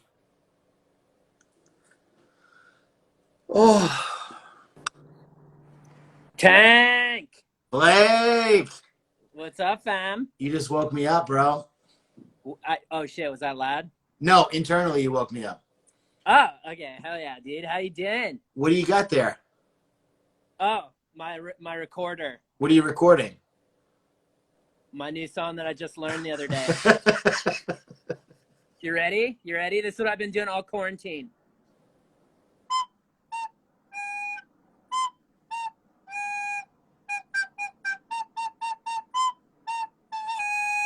Cross buns? Hot cross buns? Hot cross buns, bitch. Thank you. My wife just came through with that. I did not know what the hell that was. You didn't play the recorder in 3rd grade, dude? You know what? I went to Catholic school and I was fat, so I was in a lot of emotional pain, and I don't remember anything from school. So. Okay, no, that's fair. That's fair. I was fat too, dude. Shout out Fat Crew. So Blake, thanks for coming in. We're raising money for the True Hero Fund, Instagram's first ever live telethon. I've been at this for 3 hours. This is my eyes are starting to hurt. I've been popping in, dude. You're doing a great job, dude. I think all that creatine is helping you get through it. All that baby. I gotta do a creatine line real quick. You should. You might as well. So we're raising money for the True Hero Fund. Instagram has a new feature. We got Nightcrawler. Interesting spelling on the name. High Five Expert. What's up, Greg? Tolko. All these people are donating. Listen, we're raising money because people out there are having a hard time. Doctors, nurses assistants, respiratory therapists, x-ray techs. And this guy, Todd, started this foundation with a $1 million boost to try and – the first order of business is get PPE for people and make sure that they have the protective gear that they need, because they don't. Some do, but a lot don't. And the ones that don't, one thing goes hand in hand. It's either they have the protective equipment and their hospital's not busy, or their hospital is slammed and they have nothing to protect themselves with. So we're trying to locate and find the people who need the most help or any help at all, and get them what they need. So I asked you to come on. I appreciate it. I see your beautiful face and your hair, your recorder, which I unexpected surprise. Unbelievable. No, dude, thanks for having me on, man. It's an honor to be a part of something, bigger than yourself. Yeah. Well, I'm bigger than you, so. You are. Thanks for coming on. Enjoy. I can't believe it's daylight over there. It's weird. It's nighttime over here. Yeah, no, we're still daylight, daylight savings time's coming up. So, we're out here soaking up the rays in the backyard. You know how it goes. I forgot about time zones for a second. They exist, dude, just like aliens. Yes, that's right. All right, man. Thanks for coming in. I'm going to get you out of here. Get the next person in. Peace. Blake Weber. Oh, boy. Oh, boy.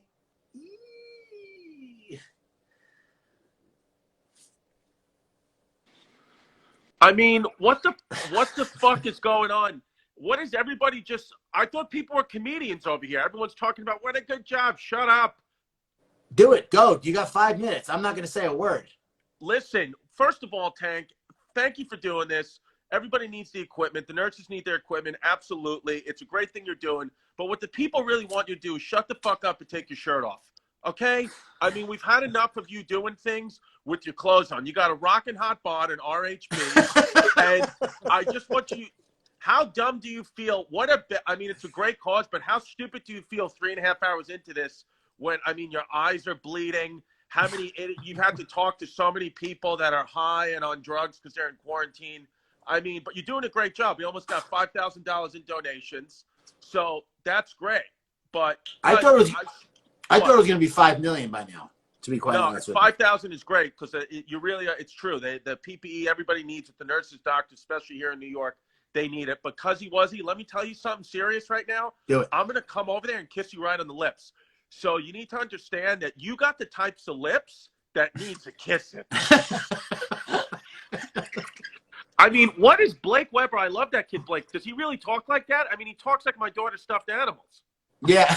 Like what? Blake Weber, he's a good kid. And then Trevor Wallace, it's like, Trevor, you're fucking 6 years old. Why don't you somebody needs to tuck that kid in. Are you tucked back right now? Where's your dick and balls? Sitting where they should be, Yeah. I got my wife is here, so. Hey, Chris. Hey, how you doing, Mrs. Tank? Good. Good to see you. Nice to see you. Thanks for Tank giving me a little bicep slip. I like that. Are you you still haven't cut your hair, or what's happening here? No, I haven't cut my hair. I'm gonna do a fundraiser. I'm gonna do a fundraiser next week. Same style as you, except at the end of mine, I'm gonna be beheaded by ISIS. So I want them to have a lot of hair to pull off my decapitated head. If we can get to 100,000, I'll be beheaded live on Instagram by ISIS. I got 50. I got 50 on it. Yeah. I mean, I don't want to see you die, but I do want to help your fund, your cause. No, dude, absolutely. I went and took the antibody test and I don't have antibodies and I'm upset. How come you don't have antibodies? I don't know. Well, because I thought that maybe it came into my system, COVID-19, and I didn't make me sick. Mm-hmm. But then the doctor was like, so you've never been sick? I'm like, no. And then he's like, all right. So I take the antibody test, and I was shocked I didn't have them. He's like, why would you think you had antibodies? You've never been sick. I'm like, I don't know. I'm an FF. That's like when bro. So if anybody who's watching this doesn't follow Chris DiStefano, Chris D Comedy, literally the most also on Grindr, fucking ballistic, it's like getting hit by an atomic bomb watching your comedy. And I remember going to see you at Gotham, and the doctor told you had GERD, and he was like, I can't believe you have GERD. And you were like, well, you just told me I had GERD. So do I have GERD? He's like, you have GERD. And the whole place I felt like an explosion happened. No, it really did. Listen, yeah. Well, Don't you love when people repeat your comedy back to you? Isn't that the best? No, dude. Well, it's nice to hear it because I haven't done stand-up in 2 months. Oh, yeah. So I was on here, and you know, and you had a couple of I was watching you for a few minutes, and it's fucking great. You're asking good questions, and this is fun. I mean, a couple of your guests have been snoozers, but other than that, it's been pretty good. I mean, you had a couple of snoozies on here.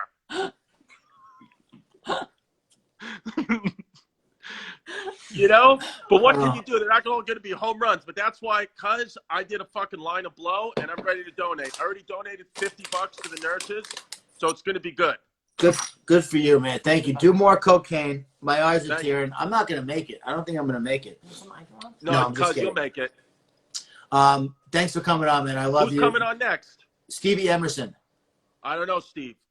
He's out in California. Did you see the video that I did with the guys trying to figure out which inspirational quote to post on Instagram? It might have been one of the ones I jerked off to. Yeah. Yeah. So that one, that was it. It was him in it. He's a good looking kid too. You should stick around. I'll move my monkey a little bit to him. Cause did you see me commenting this kid's a squeak when you first started? Yeah. I wasn't gonna acknowledge. I couldn't acknowledge that. Saw that. I was going wild on that kid.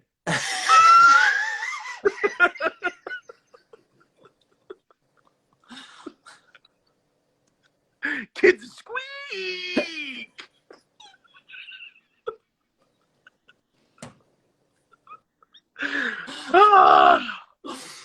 All right, I'll be taking over from here. Oh my God, dude.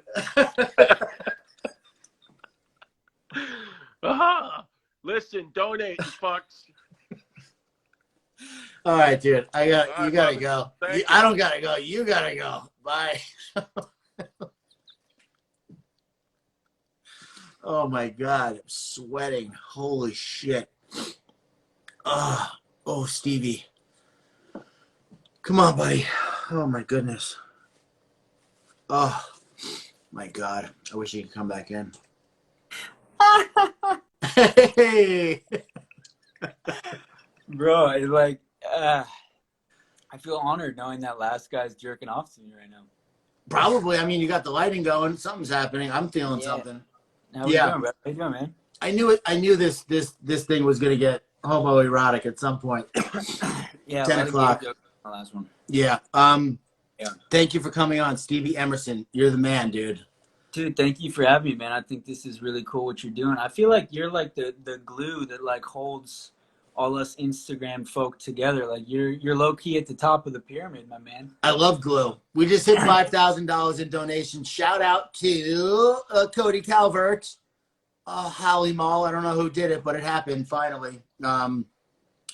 So I explained in the email whatever's happening here. We're raising money for the True Hero Fund. There should be a sticker at the bottom of the screen. If you don't see it, just means you need to update your app. If you do see it and you want to donate, great. If not, you want to go to trueherofund.org, go to trueherofund.instagram, or don't do anything. I don't care. It doesn't matter. I'm not Definitely donate. I'm not begging anymore. You know? guys No, I'm just kidding. 5 Gs in 15 minutes.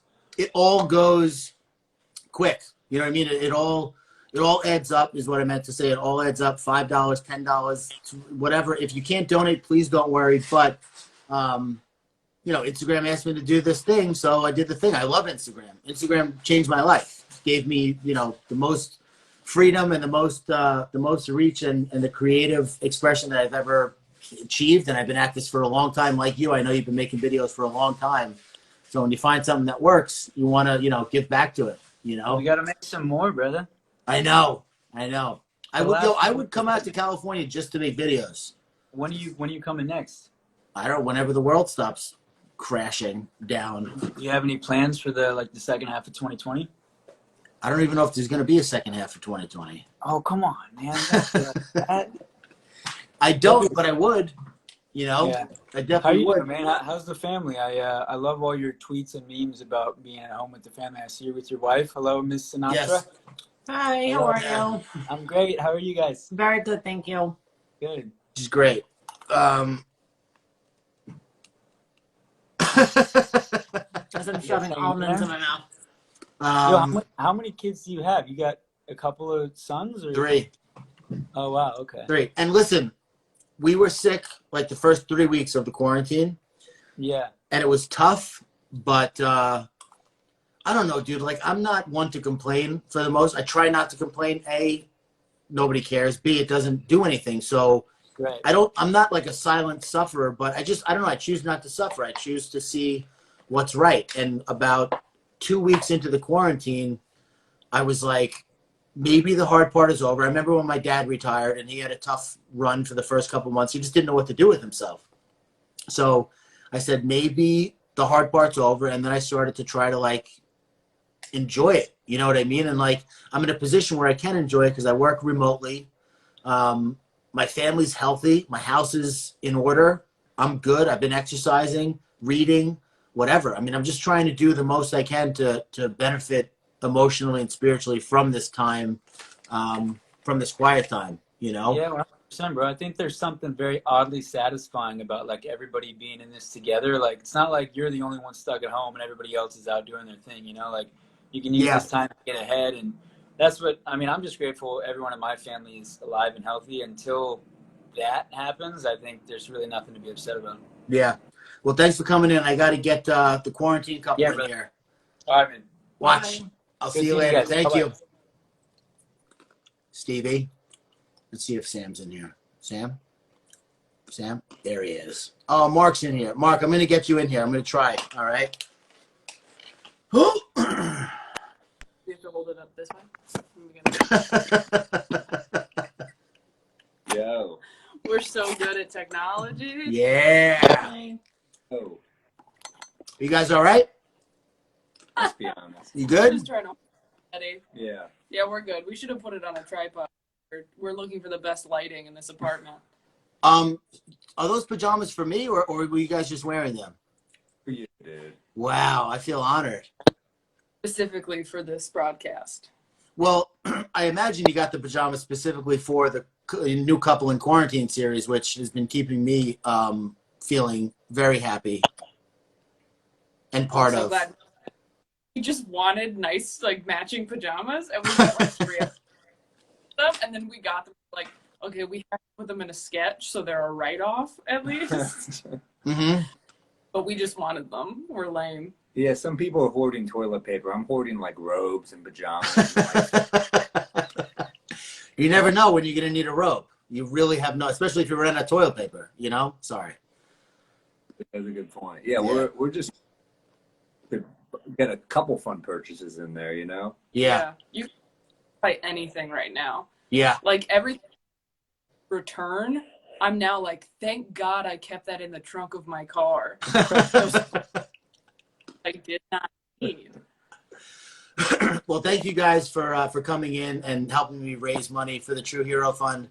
So Taylor, you have a special on Netflix. Sam, has he changed since he hit 2 million views on YouTube, or what has that been like? I mean, it's been difficult. I mean, I've never seen someone sleep on a pile of money before, not in real life. I mean, you know, I miss being spooned by another person, but I can't compete with stacks of cash. So. It's true. The Hamilton people. So I don't know what to tell you, but Netflix doesn't release the numbers. They won't tell you how many people have watched it, and he reminds me of that every day. Well, I mean, you know for sure Sam's got at least 2 million views. So does he ever let you forget that, or is that something that he wields over you like a sword? No, just every morning curious. I'm like, who should make eggs? Yeah. And he's like, I'm sorry, do you know how many views your special has? Because Yeah. I do. He's earned the right. I mean, he's really earned it. The guy put his work in. So we sound like arrogant. We're like pajamas, eggs. What are we, like royals? You know, this is crazy. But we have Why eggs. The grocery store, that's what we go for first. And milk, eggs. It's like a war, man. It is a war. It's a war where we're getting still a war. It's the only war where we're all going to come out fatter. Yeah, you're right. It's a great point. 17. They did not look hefty at the end of that film. No. So did you guys really, are you really a new couple in quarantine, or is that, you know, I mean, you can't break, you are, right? Yeah. Because that's fucking fascinating. It really is. Bit this hard. It's true. And neither of us would have gone, I don't think we would have gone this public this soon if it weren't for this pandemic. But we're like, we gotta get something going. Yeah. Let's join forces online. And how are you guys doing, like, for real? Are you okay? You're like, you know, you're mentally maintaining, or is it like, be honest, Sam? We broke up 3 weeks ago, but Oh, you did? Yeah. Oh, yeah. But like, we have to keep up The appearances. series is going well though, so we figured to just keep living together and see what happens. And you know, we're gonna keep riding it out. The series, the podcast, gotta appearances. Gotta stay together for the content. Yeah, of course. So if you're watching this and you don't follow Sam Rill or Taylor Tomlinson, go check them out and just dive into their New Couple in Quarantine series. What is it, like 22 episodes now? Something like that. Something like that. We And lost we're gonna shoot another one this weekend. We've been getting lazy because we started doing a podcast together too. So it's a lot of stuff that we're learning and technology, and Taylor's been so good. So we're gonna figure out. We're gonna do more sketches for sure. All right, good. I'll be looking forward to it. Thanks for coming on, guys. Have a nice. Enjoy the rest of your quarantine. All right. Oh boy. Oh, Jessica, guess who's coming in right now? Aww.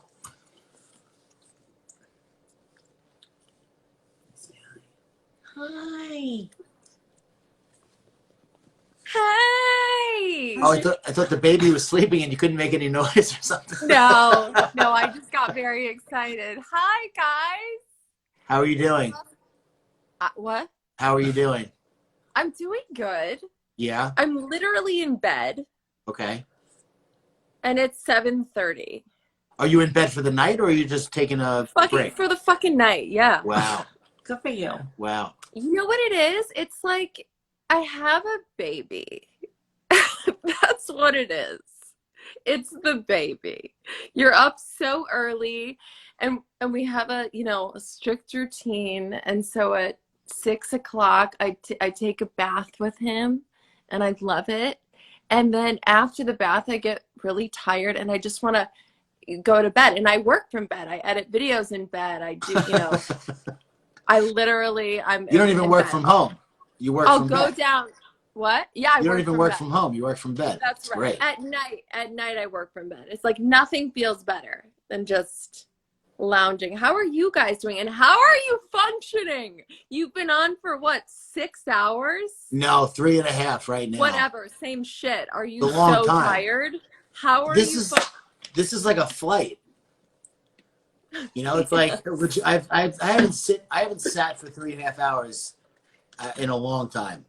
You could get up and move around. Like it's just your phone. Like I don't mind if you take a walk around the house during our. The lighting is, pretty good. My legs are broken. Yeah, I'm very lazy. I don't want to move. I have my water. I'm about to break open this bag of hip peas and eat it right now. Of what? Hip peas. What are that? Get a shout out to Joseph Cervente. You don't know this stuff? No. They're chickpea Cheeto, whatever they are. Chickpeas. People are dying on the front line, Laura. Okay? That's what we're here to talk about. That's right. True Hero Fund, new function, Yes. live sticker donation, trueherofund.org, Instagram, Yes, True Hero donate, Fund. people. Donate, but also I want to hear in 2 minutes about Alfie and Steven, because I miss Steven because he's such a nice guy. Isn't he so nice? It's like stupid how nice he is. He is a little, you have to be stupid to be that nice, right? More people aren't nice. People are like, is he really that nice? I'm like, he's really that nice. How are you guys doing with the quarantine? You good? You know what? Nothing's changed. Yeah. Like, a lot has changed, but we both worked from home before. Yeah. So everyone's like, how are you coping being, with him all the time? And it's like, I kind of always was. Yeah.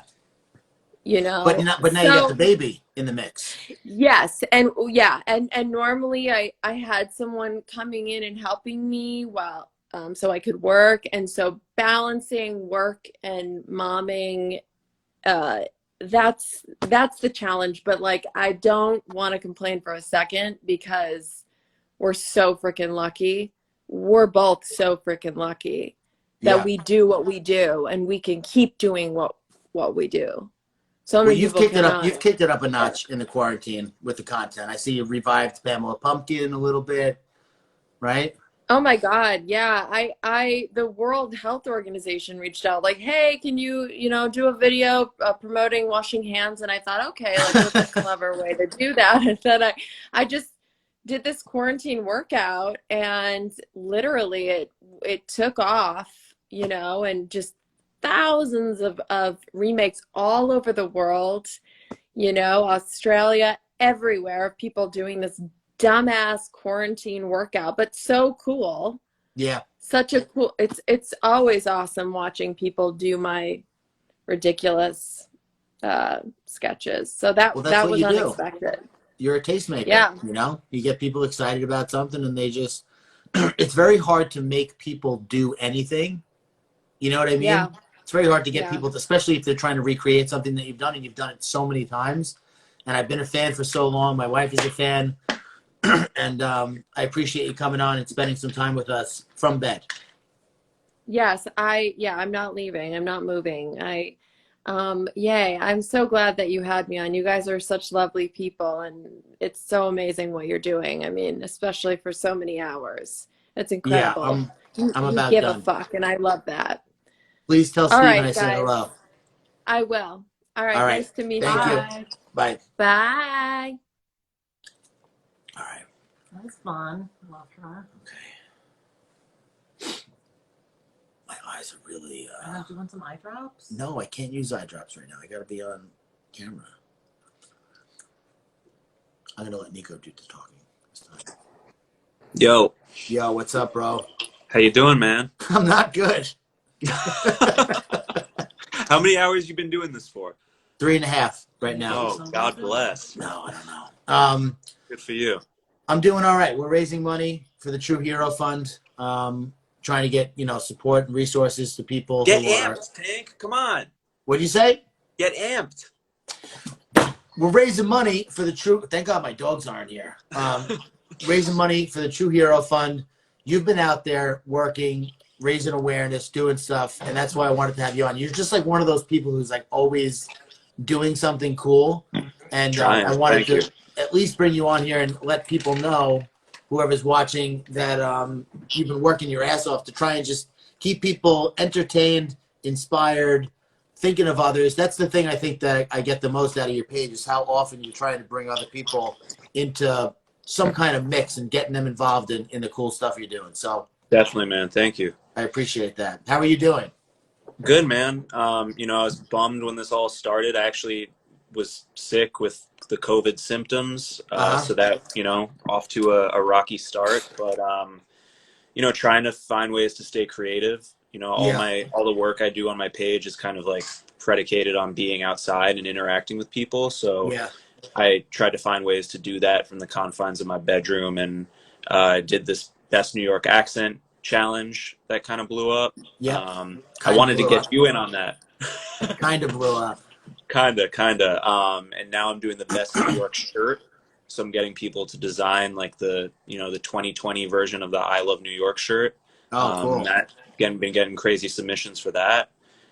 Made a list about, because I love making lists. I made a list about the greatest bald people, and you were on it. So congratulations. I don't know. Did you even see that? No, I didn't see that. Oh, really? Oh, I tagged you in it. I'll have to check that out. I actually took it down because right after I posted that, I had something really serious to post, so I didn't want to water it down. But you were on the list for sure. You're a very influential bald man. Listen, I recently shaved my head, so I'm in the club.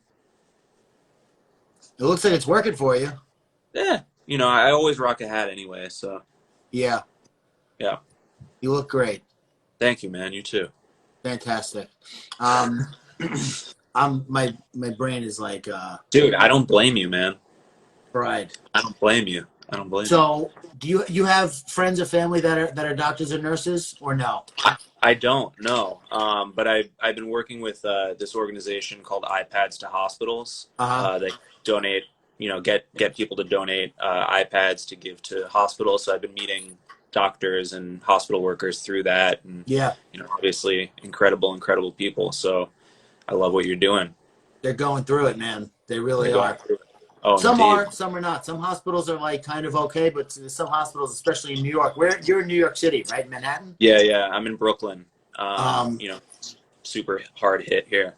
Some hospitals that are just, I mean, they don't have any of the tools or any of the stuff that they need to work or function. So I know. We found like 300,000 masks in New York. Todd Chafee, the guy who founded Noble Light Foundation and True Hero Fund, has a doctor friend in Southern California who found 2 million and sourced them, got jets and private jets and borrowed or chartered or whatever, and got these masks to the people. So every little bit helps, every little bit counts. So I want to thank you for coming on. Of course, man. Thank you. I'll see you out there. Good luck, man. See you on the gram. All right, bye. All right, we have we got Germ Cohen's next. All right, Germ. Yo, what's up, Tank? Hey, what's up, Germ? How you doing, bro? Nice to meet you. Nice to meet you too. Live. What a time. Thanks for coming on. Yeah, I love how I went right after Nico. He's actually one of my best friends and neighbors. That's why I did it like that. Oh, nice. I wasn't messing around, dude. Put a lot of thought into this lineup. Who was going? And am I the last person as well? There are some people coming after you. You were the last person, but then I had some rearrangements, some last minute additions. So cool. Hang in there. It's almost done. You got this. I know. So we're raising money for the True Hero Fund, which is just trying to get resources and support to the people on the front lines who are going above and beyond for us. And I wanted to have you on because you have probably the most iconic quarantine story of this whole thing. And I want you to just tell people who you are and what you did. They might not know your face or your name or whatever, but when they hear the story, they'll know who you are. Yeah, so I've been quarantined all alone in my apartment, and I've just been noticing things happening out my window. And as an outgoing social person, I kind of just crave some human interaction. So I saw someone across the street from me on their roof dancing, and I was just connected to this energy. And her name is Tori, and I wanted to talk to her. So you were connected to this energy. You mean she was hot? Keep going. Yeah, I mean, she had dark curly hair, which is what I'm attracted to, but also just like being positive. And it's like, these are sad times and it's okay to feel sad, but I think it's also okay to be happy and have moments of joy and distraction. And I saw that, and that's why I wanted to shoot my shot. So tell people what happened. Yeah, so I gave her my number I wrote it on a piece of paper and I flew it across the street, and she got it. So yeah, we still haven't actually even touched in person. Really? Yeah, we're both still quarantined, and I practice what I preach. So Oh my God, that's crazy. This has been going on for weeks now. Yeah, it's been over a month. So when do you think the quarantine is going to be lifted? Also, are you in New York right now, or where? I'm in New York. I'm in Long Island. Oh, nice. Yeah, I mean I've been food shopping and stuff like that, but it's dead out here, man. There's nothing happening. I've been food shopping, CVS. I have kids and a wife, and whatever it was, 6 weeks ago, they were saying that everything was going to be shut down. You need to buy 2 weeks worth of food. Right. This was like it was a little bit of a shit. It wasn't a little bit of a sham. It was a total sham, but it scared people. And when they said you need to get 2 weeks of food, I was like, what's 2 weeks of food? What was your go-to food item that you needed to have? Everything. We need to have everything. I have I mean, what's the go-to family dinner for your family of 5? Because I'm a family of 1 right here, so it's so weird cooking. It's not fun cooking for myself. No, it's sad. We eat a lot of Gardein stuff, Gardein vegan replacement meal stuff. Cool. Chicken fingers, Mandarin chicken. But 2 weeks worth of food is like, I honestly don't have the storage to be able to even do that. So I'm glad that things have been a little crazy. They've been sad. They've been slowed down, but it hasn't really hit a point where like you literally can't leave your house. So, you know. Right. Well, I have a question for you. What was the silver lining of your quarantine? What was although this is obviously a terrible situation, what was the best thing that you found came out of this for yourself? So spending a lot of time with family can be difficult when you have kids because it's, you know, patience testing and trying and a lot of personalities or whatever. And I think that just diving into it, like full immersion, like if you wanted to learn to speak another language and you went to another country, at first it would be very uncomfortable, but eventually you'd get used to it because you just dove in. So diving into the family time, I was telling Ryan Holiday, who's one of my favorite authors, if not my favorite author, about this time. He's the stoic guy, right? Yeah. Stoicism. My son spilled a bowl of syrup for pancakes on the couch, suede couch, or whatever, microfiber couch. And I almost lost it. And I was like, he's a little kid. You can't lose it. Just clean it up. You're going to have to clean it up anyway. You don't need to yell at him and make him cry and traumatize him. So that was the silver lining for me because I got to choose my reaction to the situation. And I haven't been perfect with that, but at least I know what it feels like now to want to yell and not yell. So I use that as the barrier or the marker for how I want to act in every situation. Nice. Yeah. We're all human and we could always learn. Yeah. Thanks for coming in, man. I hope you get to touch that girl. You know what I mean? Not like that, just in general. Thanks. And maybe we'll get to high five someday as well. Yes, I would love that. Thanks for having me on, Tank. Thanks. Peace. Oh, I just switched the camera around again. Oh, what's happening here? All right, let's see if Lois is in here. I don't think he is. Mark, do you want to come in for a few minutes? Mark? Oh, Mark can't come in. He's doing the podcast. He's doing the Comedy Cellar podcast. I'm going to see if Mark wants to come in.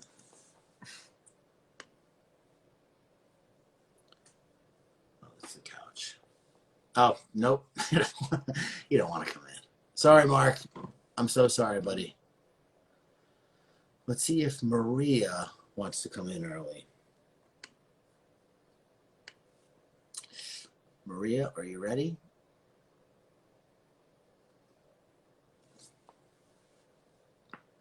I hope she's okay to come in. Okay. Hey. Hi. How are you doing? I'm great. How are you? I'm sorry to drag you in here early. I had somebody not in when they were supposed to be in. Well, that's why I'm ready to go all the time. And I'm happy to be here with you and be in support of what you're doing because I'm in support of what you're doing on all your platforms all the time. So Thank good you. job. I know you've been really, really generous with your support and energy and time. And I just wanted to bring you on here. You know, we're trying to raise money for the True Hero Fund, which is just trying to get money and resources and support to the people on the front lines. I did this marathon fundraiser, and I think you're the last person. So well, how's it going? You saved the best for last? I did. Yeah, you're the headliner. So you got 20 minutes. No, I'm just kidding. Here's my son. I met my son to make sure that. What's up, buddy? Hey, because I couldn't figure out how to get the because your comments weren't there. So I was trying to tell you I was here, but I know. So listen, so I sent out these emails and these DMs. You have to comment. That's the only way to get in, yada, yada, yada. The first 45 minutes of the live there was major problems with the comments.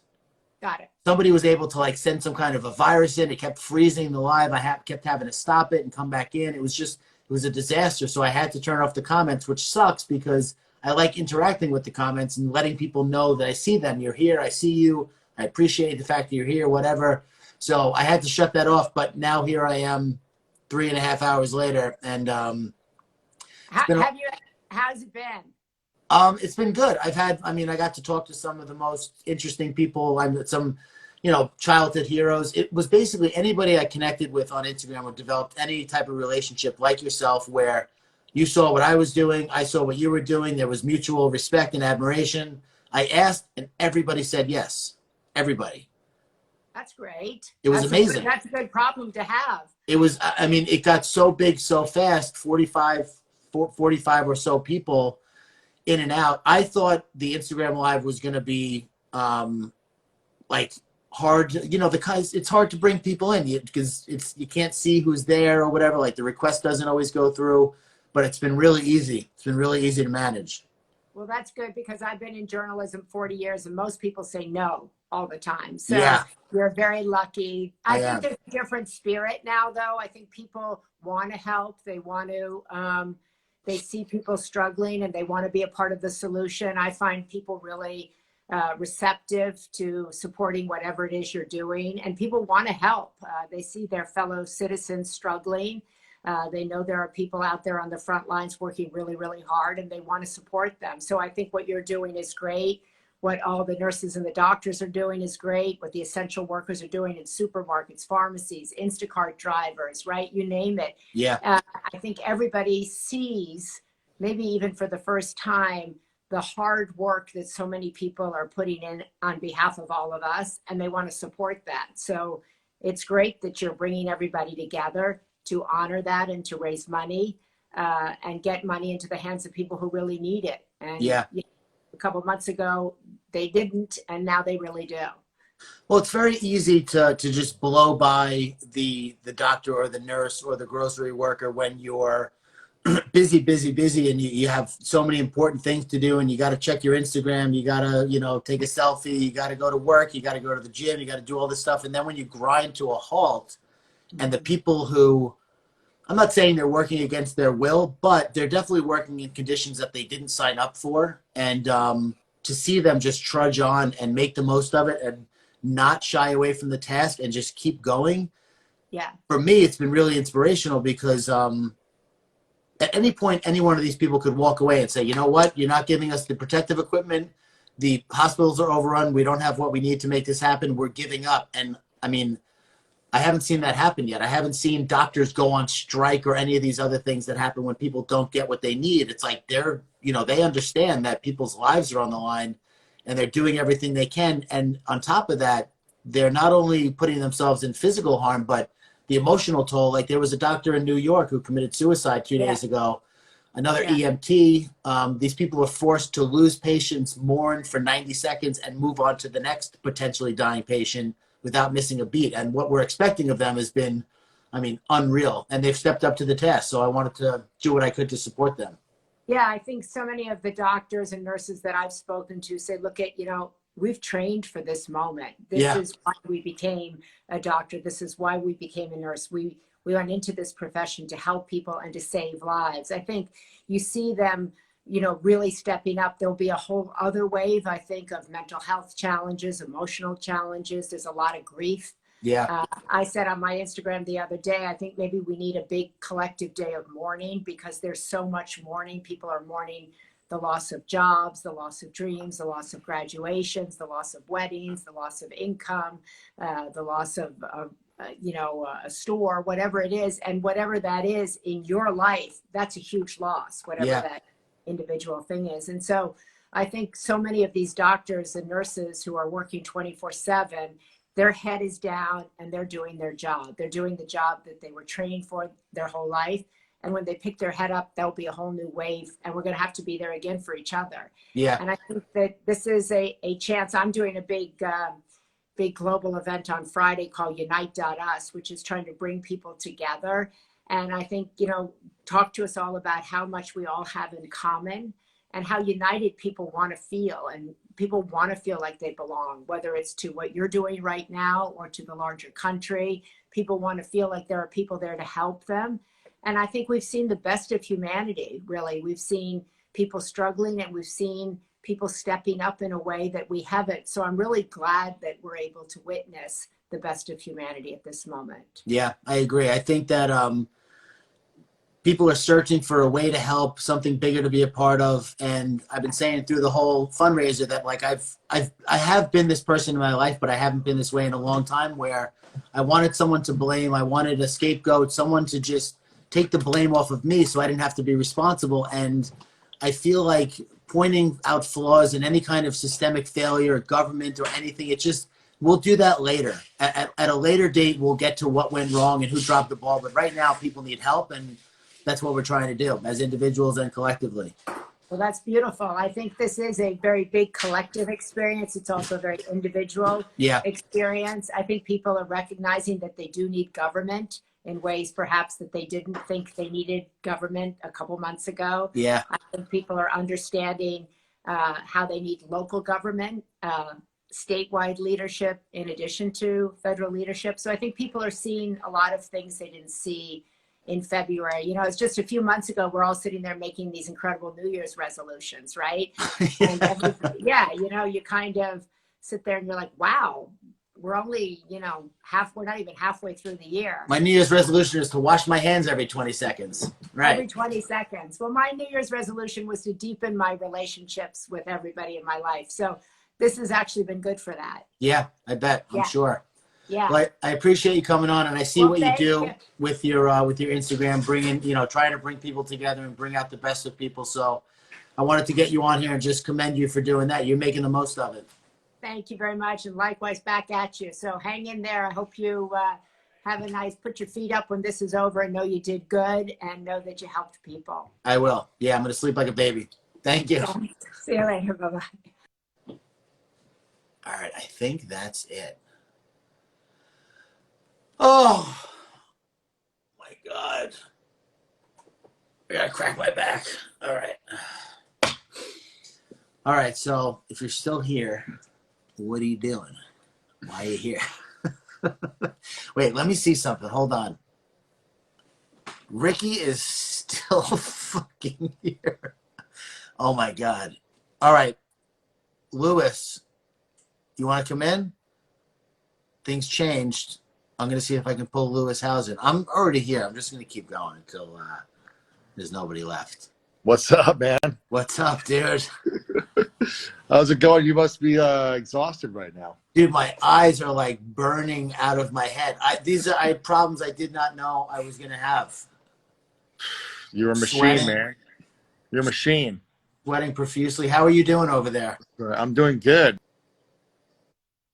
I'm, you know, just enjoying life to the most of my, the most that I can. And I think, you know, we have an opportunity to either be stressed and anxious and worried, which is okay if you are. But I think once you can get past that and just have a clear head of like, okay, I'm out of control. I can't control anything. What can I control? And when we focus on those small things we can't control, then we have a little bit more peace inside. We have a little bit more, less pressure, less stress. And so I just try to focus on, well, I can't go to the gym. I can't do this. I can't do that. But I can be flexible in other ways and try other things. Yeah. And that brings me more peace. Yeah. So.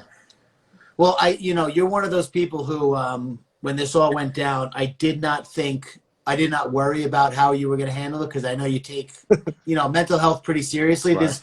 There's a lot. So we were, over the course of the fundraiser, we were talking about the doctors and the nurses and the EMTs and the, respiratory therapists and x-ray techs. And then it's like, then you got a whole league of people at home who don't have the skills to deal with this newfound stress and anxiety that they're dealing with. And it's either like, it's a jumping off point. You can either go inside and fix what's wrong and deal with it and come out of this a better, stronger, more capable person. And then when things get back to normal, you'll be like a superhero, or you can let this thing just absolutely obliterate you. And so far, I haven't really had any major meltdowns. If you had asked me 6 weeks ago, hey, you're going to be stuck in the house with your family for the next 6 weeks, how do you think that's going to go? I would look you dead in the eye and say, that can never happen.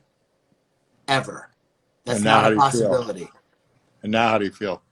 I feel great. I mean, every day that goes by, it's like, I just know that there are memories being made right now with my kids and my wife that, I wouldn't have gotten the chance to do, to make otherwise. My kids especially, because they're, for them growing up, they're like, they don't know that this is abnormal. My son probably just thinks like every once in a while there's a quarantine. Right. He's 7. Yeah, You know we're all dad's home for a while. Yeah. So I'm trying to make the most of that and, just do what I can to try and pull people together to either raise money, raise awareness, or just let the people that are out there working know that we do see them, we do appreciate them, and their hard work and their sacrifice is not going unnoticed by the majority of people, especially not me. That's great, man. Yeah, it's great. I think people are working really hard and they're sacrificing a lot, and we should all be very grateful. So, and we can be grateful by doing our best every day, by having a positive attitude, by spreading positivity and love with our friends and family and social media, and just trying to focus on what we can control. There's a lot of things that are out of our control, and we don't know when things are going to be, changing and getting back to semi-normal. And acceptance will bring you more peace. Accepting, okay, it's out of control, and how can I just focus on what I can do right now? And that's really all we can do. Yeah. Like Mark Norman talks about a positive approach to a negative experience is actually a positive experience. So, like you said, you just got to try it. And I also like what you said in the beginning. If you're feeling stressed out or anxious or sad or whatever, that's okay. Totally normal. Unprecedented. This is a pass-fail situation. It's not an A+, B, C+. It's like you're either making it or you're not. I think it's okay. It's okay to grieve a loss of, an expectation. If you had an expectation for a goal or a plan or an event or something, a trip, and it didn't happen, that expectation that you had set in your mind for a long time, it's natural to grieve, and you should grieve. Oh man, I'm frustrated. I had this event I wanted to go to. I had my friend's wedding, birthday party. I had my birthday in the last month, and I didn't have, a normal experience. And it's like, okay, well, what am I grateful for? It's okay to grieve the loss of plans, goals, dreams, events, and moments. It's okay. And then once you get to a place of, after you grieve, however long that takes, acceptance is the next step. And when you learn to accept, then you can come from a place of less pain and less suffering and just move towards peace and now creation. What am I going to create moving forward? What can I control? What actions will I take? So it's all part of the process. Yeah. Well, I appreciate you coming on, Louis. Thanks for your time. Thanks, bro. Appreciate it, man. Everything You're a you champion. do. All right. I'll see you, Thank brother. you. I'll see you later. All right, we got one more, and I'm not just saying one more. Where is this guy?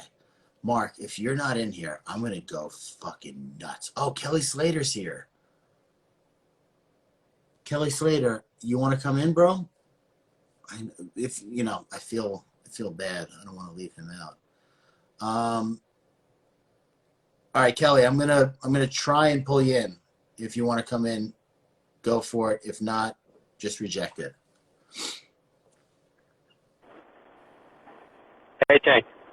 What's up, buddy? How you doing? How are you, man? Hey.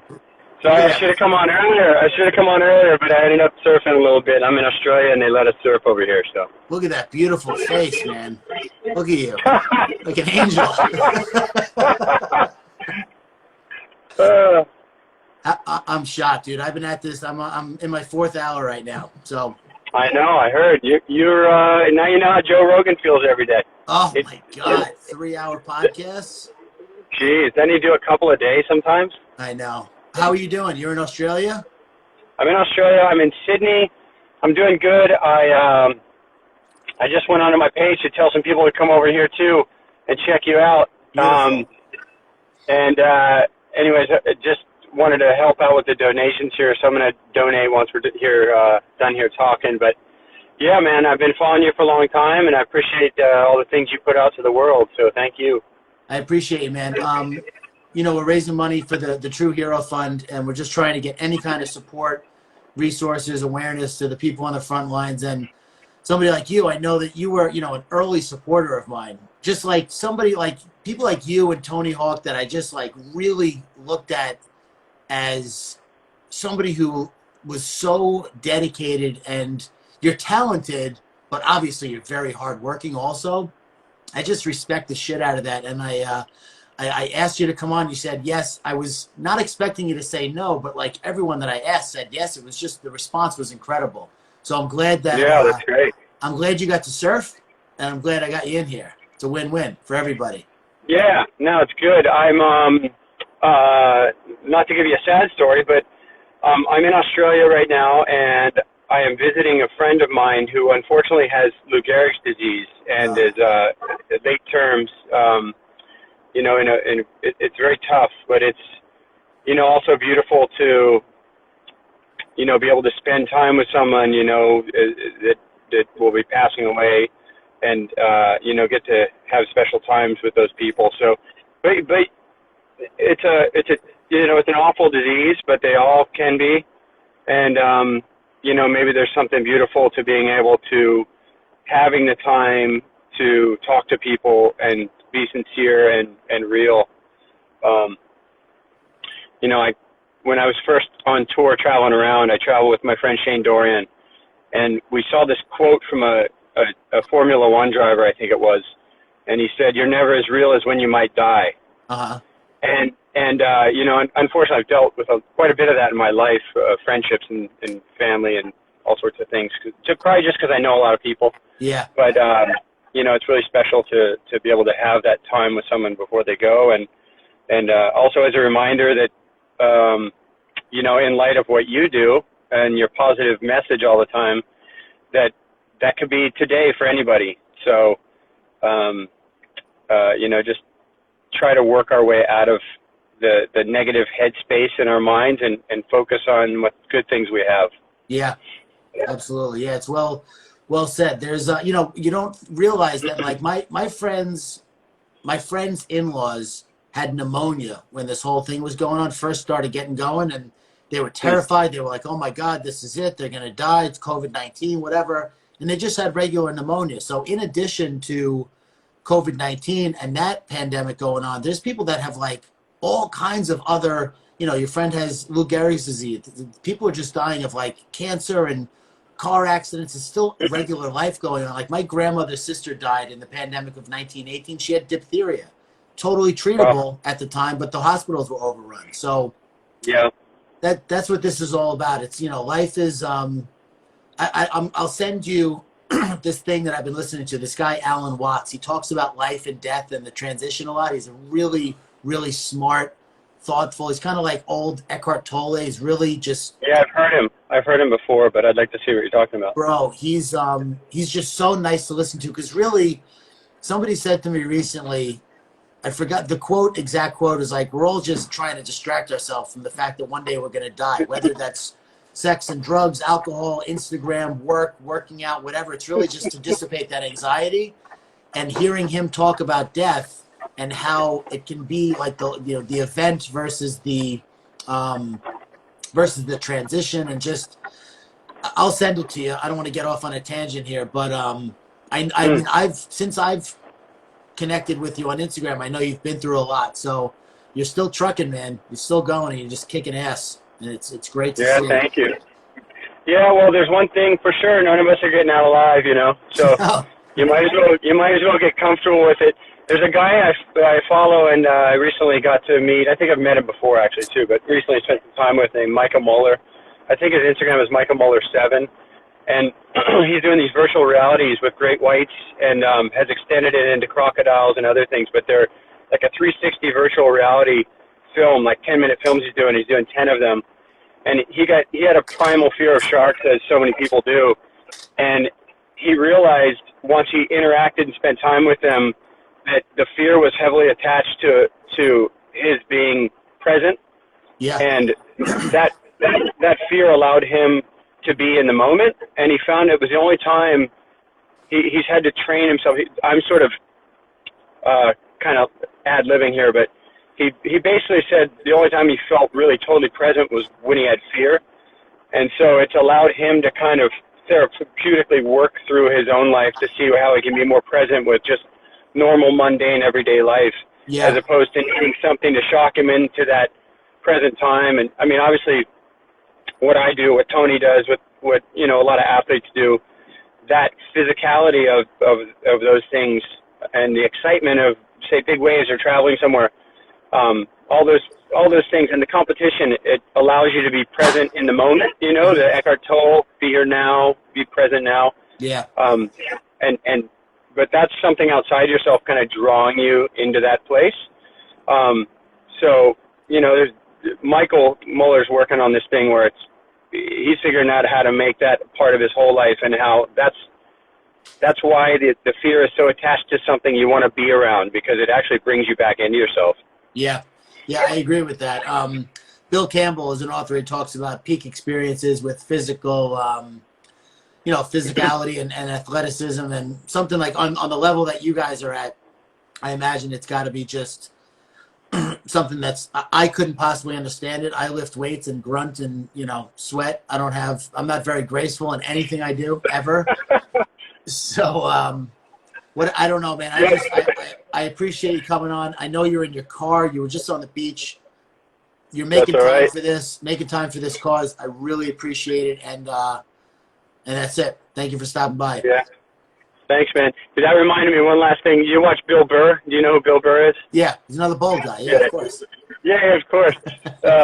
He talks about Arnold Schwarzenegger being a great man, and he goes in this whole rant, and he's like, "This guy's such a great man. He became famous for lifting weights." He goes, "I lift weights. Nobody gives a shit." But anyways, I love that guy. Yeah. All right, man. Well, hey, it's great to virtually meet you, and hopefully we meet in person one day and we can actually shake hands. Yeah. You know what? Just real quick before you go, I worked at a place called Nick's in San Clemente in California. Yeah. I go to Nick's pretty often. I know. I was there one day, and you were there, and everyone went on about what a nice guy and how down to earth you were. And at that point, I was like, I had literally, when I was in California, I had no money at all. And anybody who was successful, I kind of had like a little bit of a chip on my shoulder for. But for some reason, when I saw you there, I was like, that guy deserves every bit of success that he has in life, That was really nice, man. Thank you. That's my story. I was stalking you from Cable 52 at Nick's. You know what? I mean, look, any of us at any time in our lives can become insecure about something, whether it's, and people represent that thing. I had an interaction with a childhood friend today, and he hates me and wants to fight me over nothing. I haven't seen this guy in 30 years. Wow. And, it really triggered me and made me angry all day today. And I realized that this guy didn't live up to his potential. And, we're all trying to live up to whatever potential we think we have in our mind. But, if you, we all experience that, no matter where you are in life. Everyone experiences, a little envy or jealousy of something else. And somebody has money, somebody has more success, they win this, or they, got lucky with that, or they got a better, relationship than you have. There's all these things. You can look at the bad side or the good side. And my mom always used to say that was probably why I started following you, is because my mom said they should have a good news network. At the end of the day, most people wouldn't watch the fucking thing. Yeah. Because,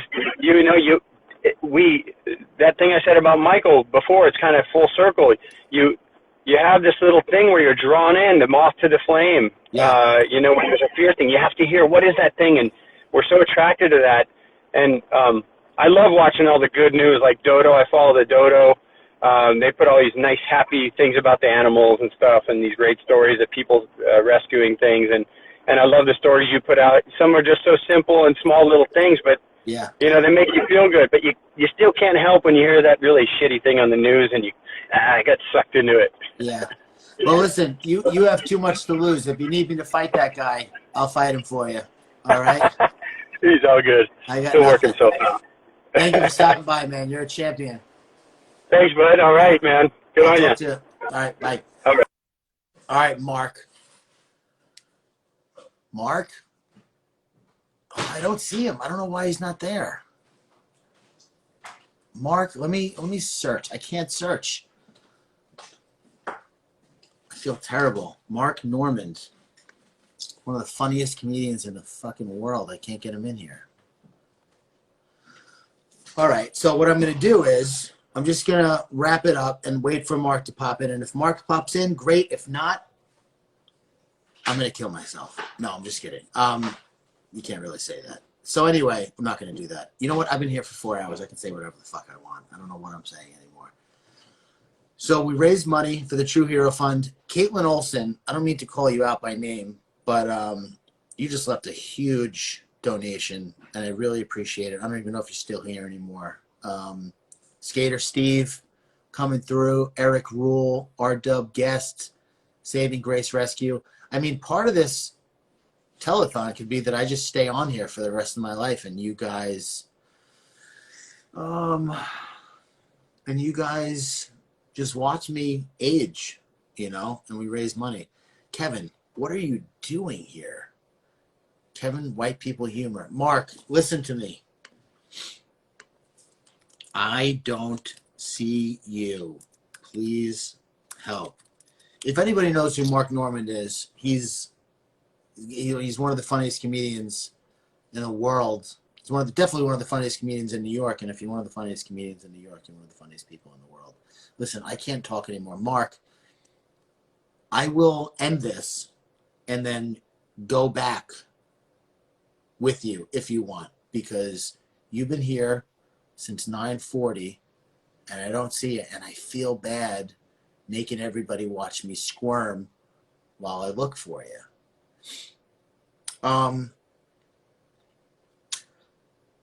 Here he is. Imagine he was on Tank's Good News instead of Tank Sinatra. Shit, you know what? You know what I'm going to do? Mark, I'm going to turn on comments. Send a comment. I'm turning comments back on.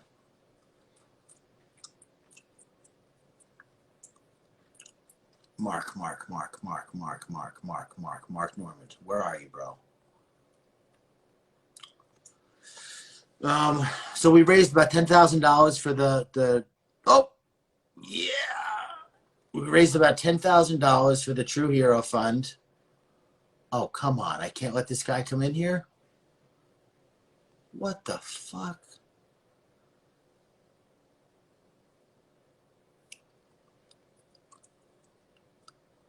Mark.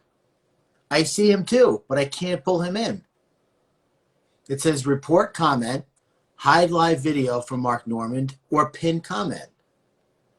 I don't know why I can't bring him in. Oh, view. Ah. Mark Normand is unable to join.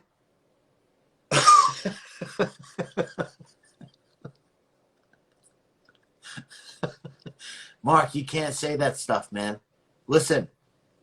Unable to join. Why are you unable to join? Maybe your Wi-Fi is not good? Oh, Mark, I'm so sorry, dude. I'm so sorry for everybody else, too, who's not going to get to see him. Mark Normand? Go live with Mark Normand. Mark Normand is unable to join. Wow, what the hell is going on? All right, so this might be a thing. Kelly Slater just made a donation. The man. All right, thank you, Kelly. Listen, Mark Normand is on data. He's not on Wi-Fi. How dare you?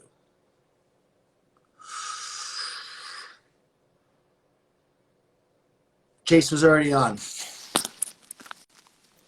Yeah! Oh my God! Holy jeez, Louise! I've been in my foyer. I've been in here since 9:30. Look at this. I can't go back in my apartment. My girlfriend's pregnant. She's overweight. She wants. You look like an uglier now Kelly you froze. Slater. Oh, ah! There you go. Hey, all right. Mark, first of all, I'm sorry. Second of all, thank you. Oh man, jeez, I thought it was personal. I thought you were mad at me. I was love freaking you. out. I love you. I would never. Man. No, I would never. Holy hell! How hot is Kelly Slater? He's like a hotter you. I know. He's really cute. He's really. He's like an angel. He looks like an angel. Yes, those eyes. I want to surf in his eyes. They're beautiful, like the ocean. Oh my God, I'm dying here. I look like a hobo who's like shacked up in somebody's apartment here. I'm just sitting in the front room area. Look, you can see the building codes and shit. Yeah. Dude, so well, first of all, hold on. You're the man. You're great. I love you. I'm sorry to make you sweat and wait and work and all this stuff. No, you're good. You're working too. I can't believe it. You had hair before this. I can't believe it either. So we're raising money for the True Hero Fund. Something happened in the past couple of minutes where the total jumped. It doubled. I saw that. So that's good. We That raised. was me. We That was raised. Oh, all thank me. you, thank you. Yeah. We You're raised. welcome. We raised about $15,000 or so for True Hero Fund, which is going to go towards PPE for doctors and nurses. Cleve. You know, whatever. I don't know, dude. 4 hours later, I can't talk. Can you say some stuff so I can? Yeah, yeah, I'd be happy to. Jeez, I want to give a shout out to Pornhub for making porn free. Thank you. You're the hero. You're a real hero. The Catholic Church is closed. Pornhub giving out free stuff. Who's morally decent now, eh? Catholic with the kid diddling, and geez, so much to say. I'm happy that grocery store guys are getting laid for the first time. Props to you, bagging it up. Hey, bag it up with the ladies. And oh, how about this? Some good news. We found out that actors are very uninteresting without writers. Yeah. They stink. They got nothing. They're singing Imagine. They're flipping out in their bathtubs. They're whining in their big mansions. Blow me. Exactly. That's what I was thinking. No, it's okay. Let it out, man. You know what it is? It's a new world. There's no rules. You can say whatever you want. I live in a shoebox here. I can't get it up. Everything's off the rails. I'm on blow and Molly and Corona. It's starting to feel like the check engine light. You know, at first it freaked you out, but now I'm like, dude, I gotta get to work. Yeah. I don't care anymore. Let's get out there. I threw my mask away. I'm gay now. Let's get cooking. You must be dying. You had to talk to Snooki and Kurt Vonnegut. Brutal. I don't know how you do it. I saw one guy was rough. You had to fake it. You're a good man. Who was that? Oh, the other guy with the book. You don't want to say? No. I don't want to hurt anybody's feelings. But sorry, I'm cooped up in here. I'm like Tom Hanks. I'm talking to a piece of mail. I'm reading the Daily News. I'm eating an old roach.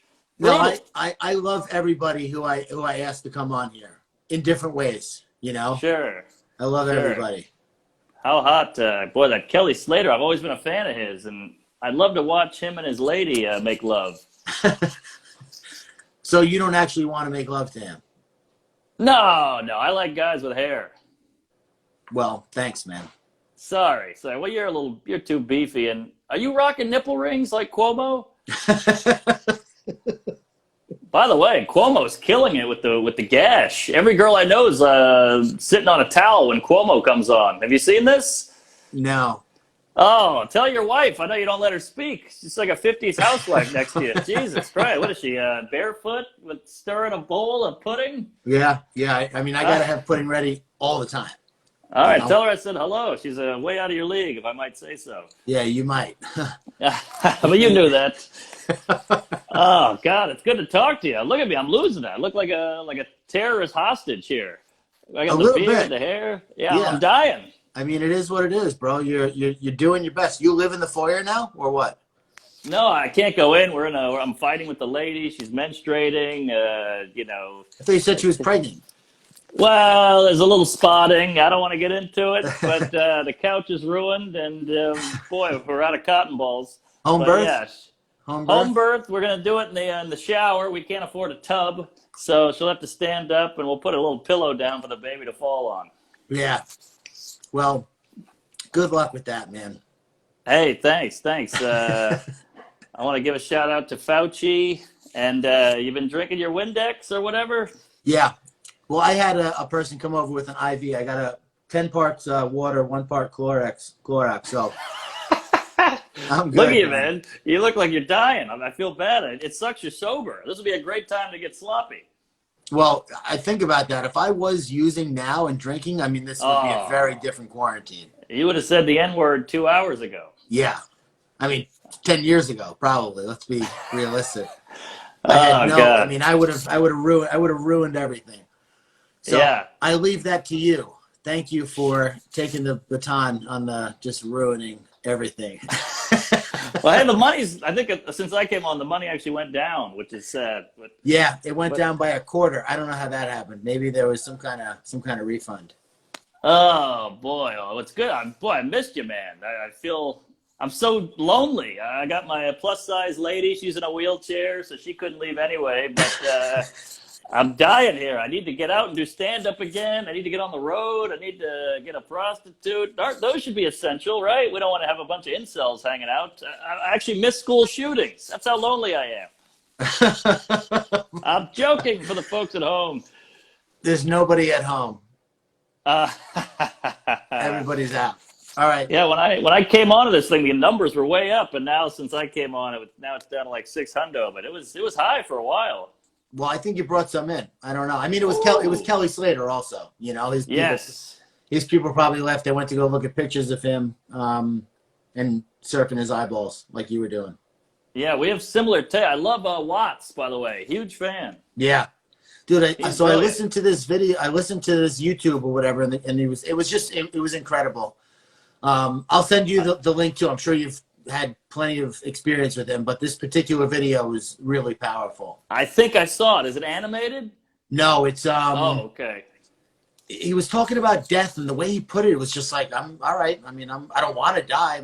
I want my kids to have me for as long as possible, but I wasn't scared of it. I was never really scared of it because I'm 39. I've done so much living, I feel like, in the last 20 years especially, that it's like the only reason I want to do more, I want to have more impact, I want to do more things like this, but I also want to give my kids as much time with me as they could possibly get because I think I'm a good dad, you know? So I want to give that to them. I wish my dad did that. He doesn't even know I'm a comedian. Oh, man. So I wish you were my father, I'll tell you that. I'll be your dad. Let me say this. So there's a bunch of people being mean to Asians out there. They're being discriminating. They're being racist towards Asians, which I say they're going online and saying all these slurs, and it's horrible, you know, because of the whole Corona thing. And I say, look, if you're going to leave an Asian slur, don't do it on an iPhone. Have some respect for the kid who made it. Oh boy. All right. We're doing comedy, folks. But yeah, you look great. The wife looks great. Tell her I said hello. I love your Long Island, your house there. I'm jealous of that. Yeah, I mean, it's no foyer, but I get by. Look at this thing. I'm dying here. This is it. I'm in a phone booth. Uh-oh, somebody's coming out. I got to go. My neighbors already hate me. All right. I'll talk to you later. Thanks for coming on. I'm glad you got on. Sorry, buddy. I love you. You're the best. Thank you. Oh, my God. Listen, Chase was already on, okay? Oh, my God. All right, guys. I am, I'm ready. I'm ready to go. This is it. We raised money for the True Hero Fund. You really see me. I mean, I deteriorated during this whole thing. 4 hours, and I am done. So, listen, I'm going to tell Chase that you're all psychotic, and he's not going to like it. So, chill out, okay? If you've been here this whole time, write me a DM because I want to send you a gift basket. Ricky specifically. Chase is Chase Stokes. He's on a show called Outer Banks, and his fans are nuts. Absolutely nuts. But good. Very good. If you were offended by Mark Normand, I apologize. He's a nice guy. He's a comedian. He means well. He doesn't know what he's saying. He said he was on cocaine, so I'm going to assume that was to blame for all of his issues. He's a good guy. Good guy. He likes to say things to get people upset. Not upset. He likes to say things that make people laugh. Whatever. Lizzie Bauer, here for the whole time, not for Chase. I appreciate it. I appreciate you sticking around. I appreciate anybody who donated. Anybody who didn't donate, doesn't matter. You are here. I appreciate it. Lizzie Bauer, the Rock and Rose, Cam Birdwell going hard. Skater Steve just continuing to donate. If I stay here, Skater Steve will probably get us to $1 million if I stay here long enough. But I really got to go. Big Cat. The my brain is off. It's just not. It's not working anymore. Big Cat had a great video. It's on Tank's Good News. His grandpa turned 100. The video was beautiful, and it's on my Tank's Good News page. So I'm going to stop talking. Nobody's next because this is over and it's done. And I appreciate everyone watching. Thank you so much. Caitlin, do you want to come back in and say hello? Because you left a nice donation if you want. I mean, you're welcome. I don't want to, no pressure for you to come in if you don't want to. But if you want to, you're good. I mean, Caitlin, you can comment if you want to come in. No one is next. Nope, night. Yes, exactly. Okay, thank you, everybody. Have a great night.